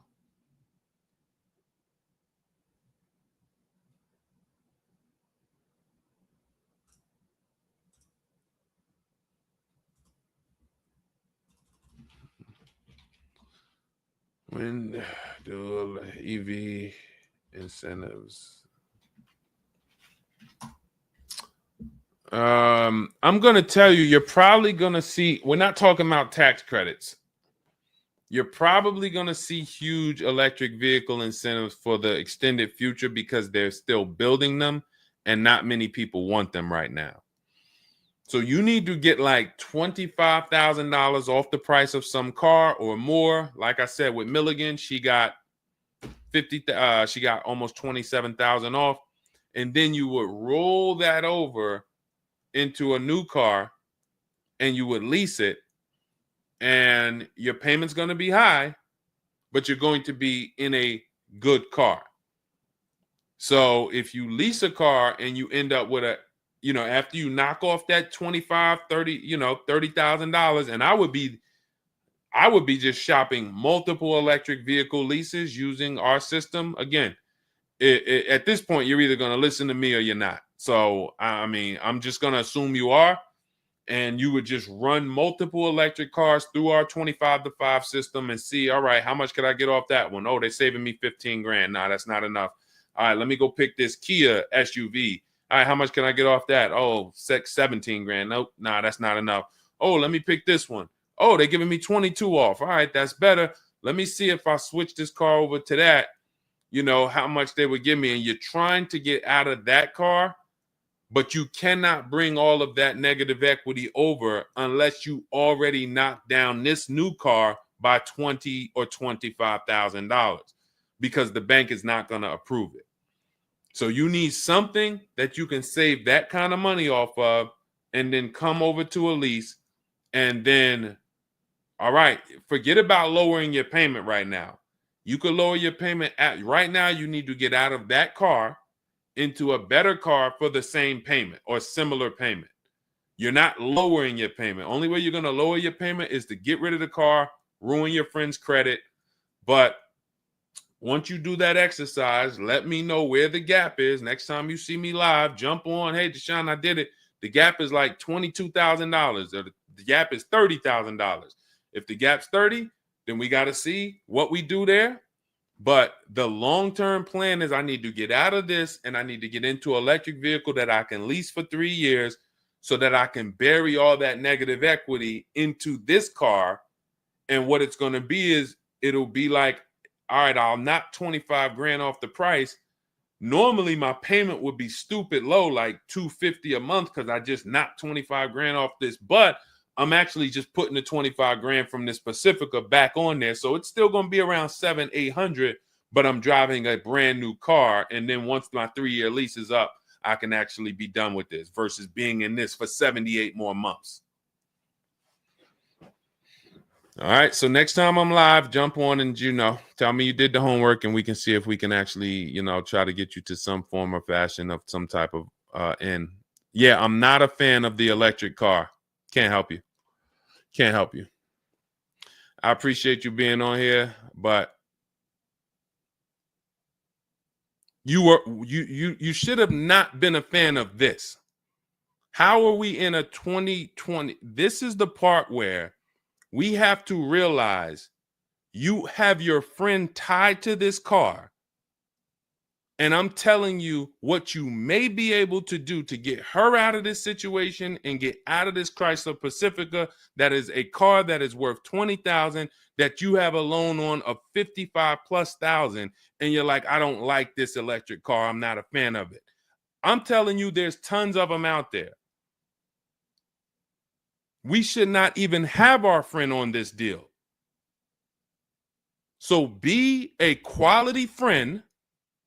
Don't be like the people who will come into the dealership, put their friend on the credit, on the credit. Hey, can you sign for me? I had one girl that would come in and she had her mom on one car, burned her mom, and they had somebody else from the church coming in here to sign for her to get another car because she burned her mother's credit. Didn't care about nobody. Do not be that person. You have someone tied. Your friend was nice enough to be on this horrible, terrible deal with you. Now you need to do something to show her you are trying to get her out of this deal, regardless of how you feel about the car, because you should be feeling terrible about the Chrysler Pacifica that you're in that we have an 80-month loan on. She is the one who put us in this situation and we are trying to go the best route. So how are you in the deal? Does the lease go from the day you got it to the anniversary day? It goes usually 3 years. How are you in the deal? When you're saying your friend is the one that put you in the situation,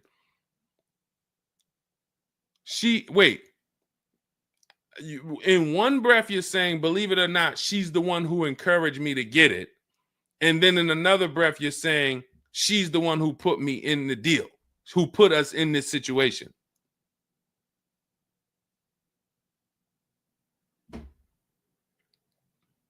I don't care who put you in the situation. It's a horrible situation. So if you want, that is the only solution, and it may not even work. So let me just be clear. Lots of people on the show, they seem to be very interested in your story. This is a very interesting story. There's not many times I had to jump on this show and hear something where I'm like, you're probably not going to end up with another car. You're probably going to be stuck in that car for at least 3 years, paying down the balance because you owe too much on it. And maybe you can lean on them to fix it, but there's no lemon law, so it's not like you can actually put it through a lemon law. So you might just be giving it back to them to fix, giving it back to them to fix. But you're in the loaner and your friend's on the paperwork. So that tells me the car was for you. It wasn't for your friend. So your friend signed for the car knowingly, may have encouraged you to get the car. Yeah, girl, I'll do it. Listen, I want to see you win. Look, maybe didn't know what she was signing, didn't understand. All right, you're $775 a month. Can you afford that? Okay, yeah, I could afford that. Okay, perfect. All right, I'm going to sign for it. Didn't realize maybe it was for 7 years. and didn't realize that, oh, shoot, you're going to be paying 60 grand for this car, and didn't know, oh, this car is going to be in the shop, but it's your car because you're the one in the loaner. It's not her car. She's not in a loaner. So there's only one potential solution where you could even think about getting out of this car, because no one can get you out of a car that you're $30,000 buried in. There's no bank. You could have a 900 credit score, never missed a payment in your life. No bank is going to approve taking $30,000 from this Chrysler and putting it onto whatever new car you decide you want. You need to get a huge discount off of some car. There's no car that's going to give you 30,000 off or 25,000 off except an electric vehicle. So if I'm telling you something that may not even work, but it's your only route, that's all you got. You want to come up with something else, repo the car, ruin your friend's credit, I got nothing to do with that. My only job is to try to provide and advise a solution to when people tell me, this is my situation, this is my goal. Normally people have 2 or 3 options. You have half an option. Like, you ever play spades? 1 and a possible, 3 and a possible. You have none and a possible. The possible might not walk. But I'm telling you, do this exercise, and then we can see if that possible will walk. If it doesn't, you got no books. You stay in the car, and that's your only option. It's a bad situation. One of the worst I've ever seen. And I'm not saying that to beat you up. I'm saying that so you realize the severity of the transaction. So if I have to bite this bullet and I got to pay this car for the next 2 years, 3 years, it's because I'm in a bad situation. And then when I pay down this car, maybe I can make a different move in 2 years. And then I'll be much wiser before I make my moves, so that I never end up in this situation again. Okay? So for everybody who joined, this was great. Again, my goal is to keep you from ever making mistakes. Every mistake you make on a car transaction costs you thousands of dollars. There is no the least expensive mistake you could make is getting gap insurance when you didn't need it. Getting gap insurance when you didn't need it, you just paid probably $400 or $500. You didn't need it. All right, you lost $400 or $500. That's the least expensive mistake you can make on a car. Everything else is thousands of dollars, $2,000 mistakes, $5,000 mistakes, and more. So you can avoid every mistake by having a step-by-step checklist. If it's in Deshone's book, I do it. If it's not in his digital book, I don't do it. So there's no way I'm going to make a mistake. That's okay, TJ girl. We'll be back tomorrow. If I'm giving you a checklist, check, do this, check, check. You're doing everything I say do. There's no room for a mistake. You're not following an almanac. You're following a checklist. That's why my book is called Cars from Home, 7 Steps to Saving Time, Money, and Avoiding Dealerships. Step 1 through 7, check them off. You do car transactions mistake-free. You don't miss any money with your financing. You don't buy bad cars. You don't do anything that you're like, oh, was this good? No, it's a checklist. So normally it's $97. It's a digital book. So you can have it in your inbox in about 5 minutes, and you'll get it for 75% off as part of our welcome offer in my TikTok bio, Instagram bio, Facebook comments, or the YouTube comments. There's a link there. Just get there before that 2-hour countdown expires. Once it expires, it goes back up to $97, which is still worth every penny. You spend $700 on a home inspection. Why do you spend $700 on a home inspection when you might not even buy the home? Inspector might come back and say to you, you know what? Hey, listen, I got the report for you. Just so you know, that roof needs replacing. Those boards, the electrical system in the back, there's a lot of stuff that's not up to code. And then in the basement, you got some water coming in through the foundation there. Listen, house needs a lot of work. Here you go, $700. You and your family might not buy that house. Do you say to yourself, man, I wasted that $700, man, we could have kept our $700? No. You say to yourself, man, I'm glad we got that home inspection, man. We would have been in trouble.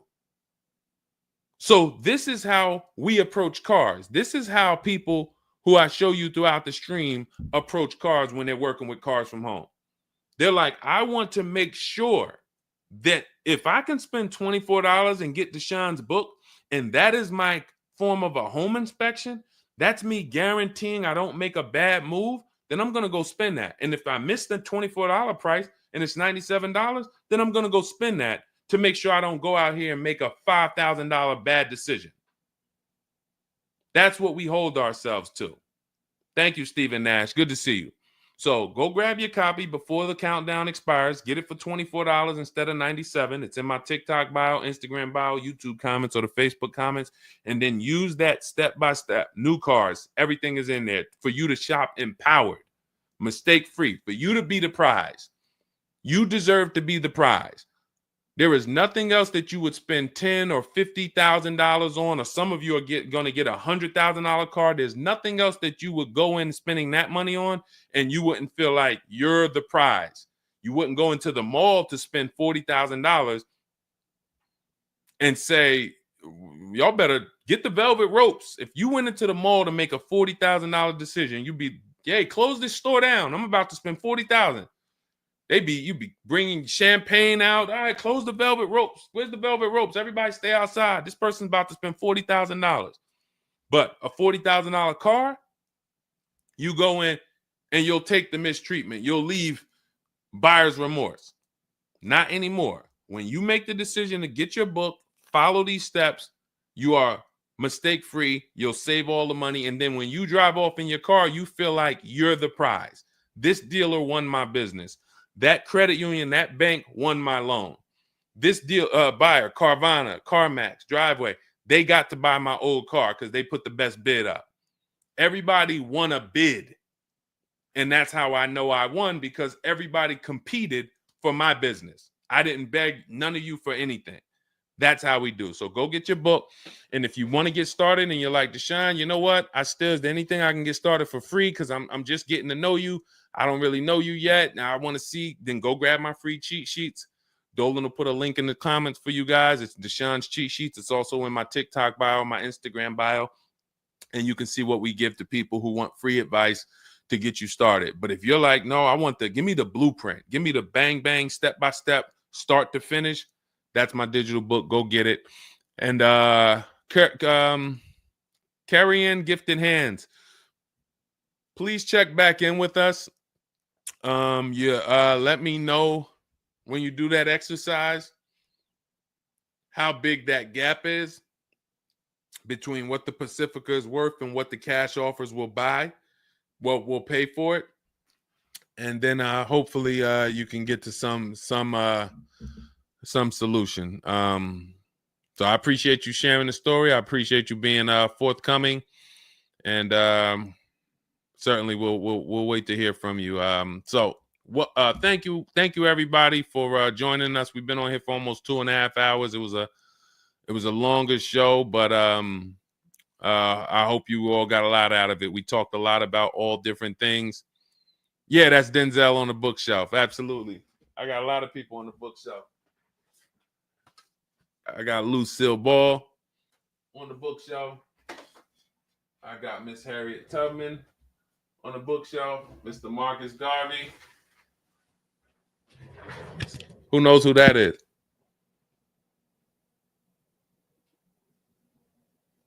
That's the great one.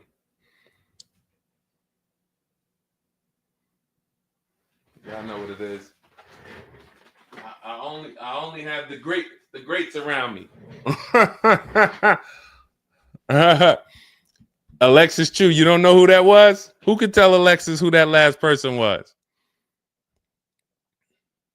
Man, you better get up on the honeymooners. Yep, that was, yes, TJ girl. Yep, Jackie Gleason. Yep, that is right. The great one. So yeah. So yes, so it was a pleasure. We'll be back. We'll be back for another show. When you see us, jump on, get your questions answered. For those of you who have my book, I want to thank you. Shout out to I saw a couple people say they grabbed their book and they were using they were ready to use it. I would get the paperwork through email, never received it. I need your help. I bought 2 brand new cars. I was told I would get the paperwork by email, never received it. So call the dealership. Call it. You bought 2 brand new cars. You said you would get the paperwork by email. You never received it. Call the dealership and, hey, where's my paperwork? Ask for the finance manager. Where's my paperwork? That's what you do. All right. So, all right. I'll let everybody go. I'm tired. I can't even get myself together. This is, I'm gonna jump off and we'll be back. We'll be back for another show. Make sure you get your book in my TikTok bio, Instagram bio, the comments, or the Facebook comments or the YouTube comments, and I'll see y'all on another show. All right. God bless you.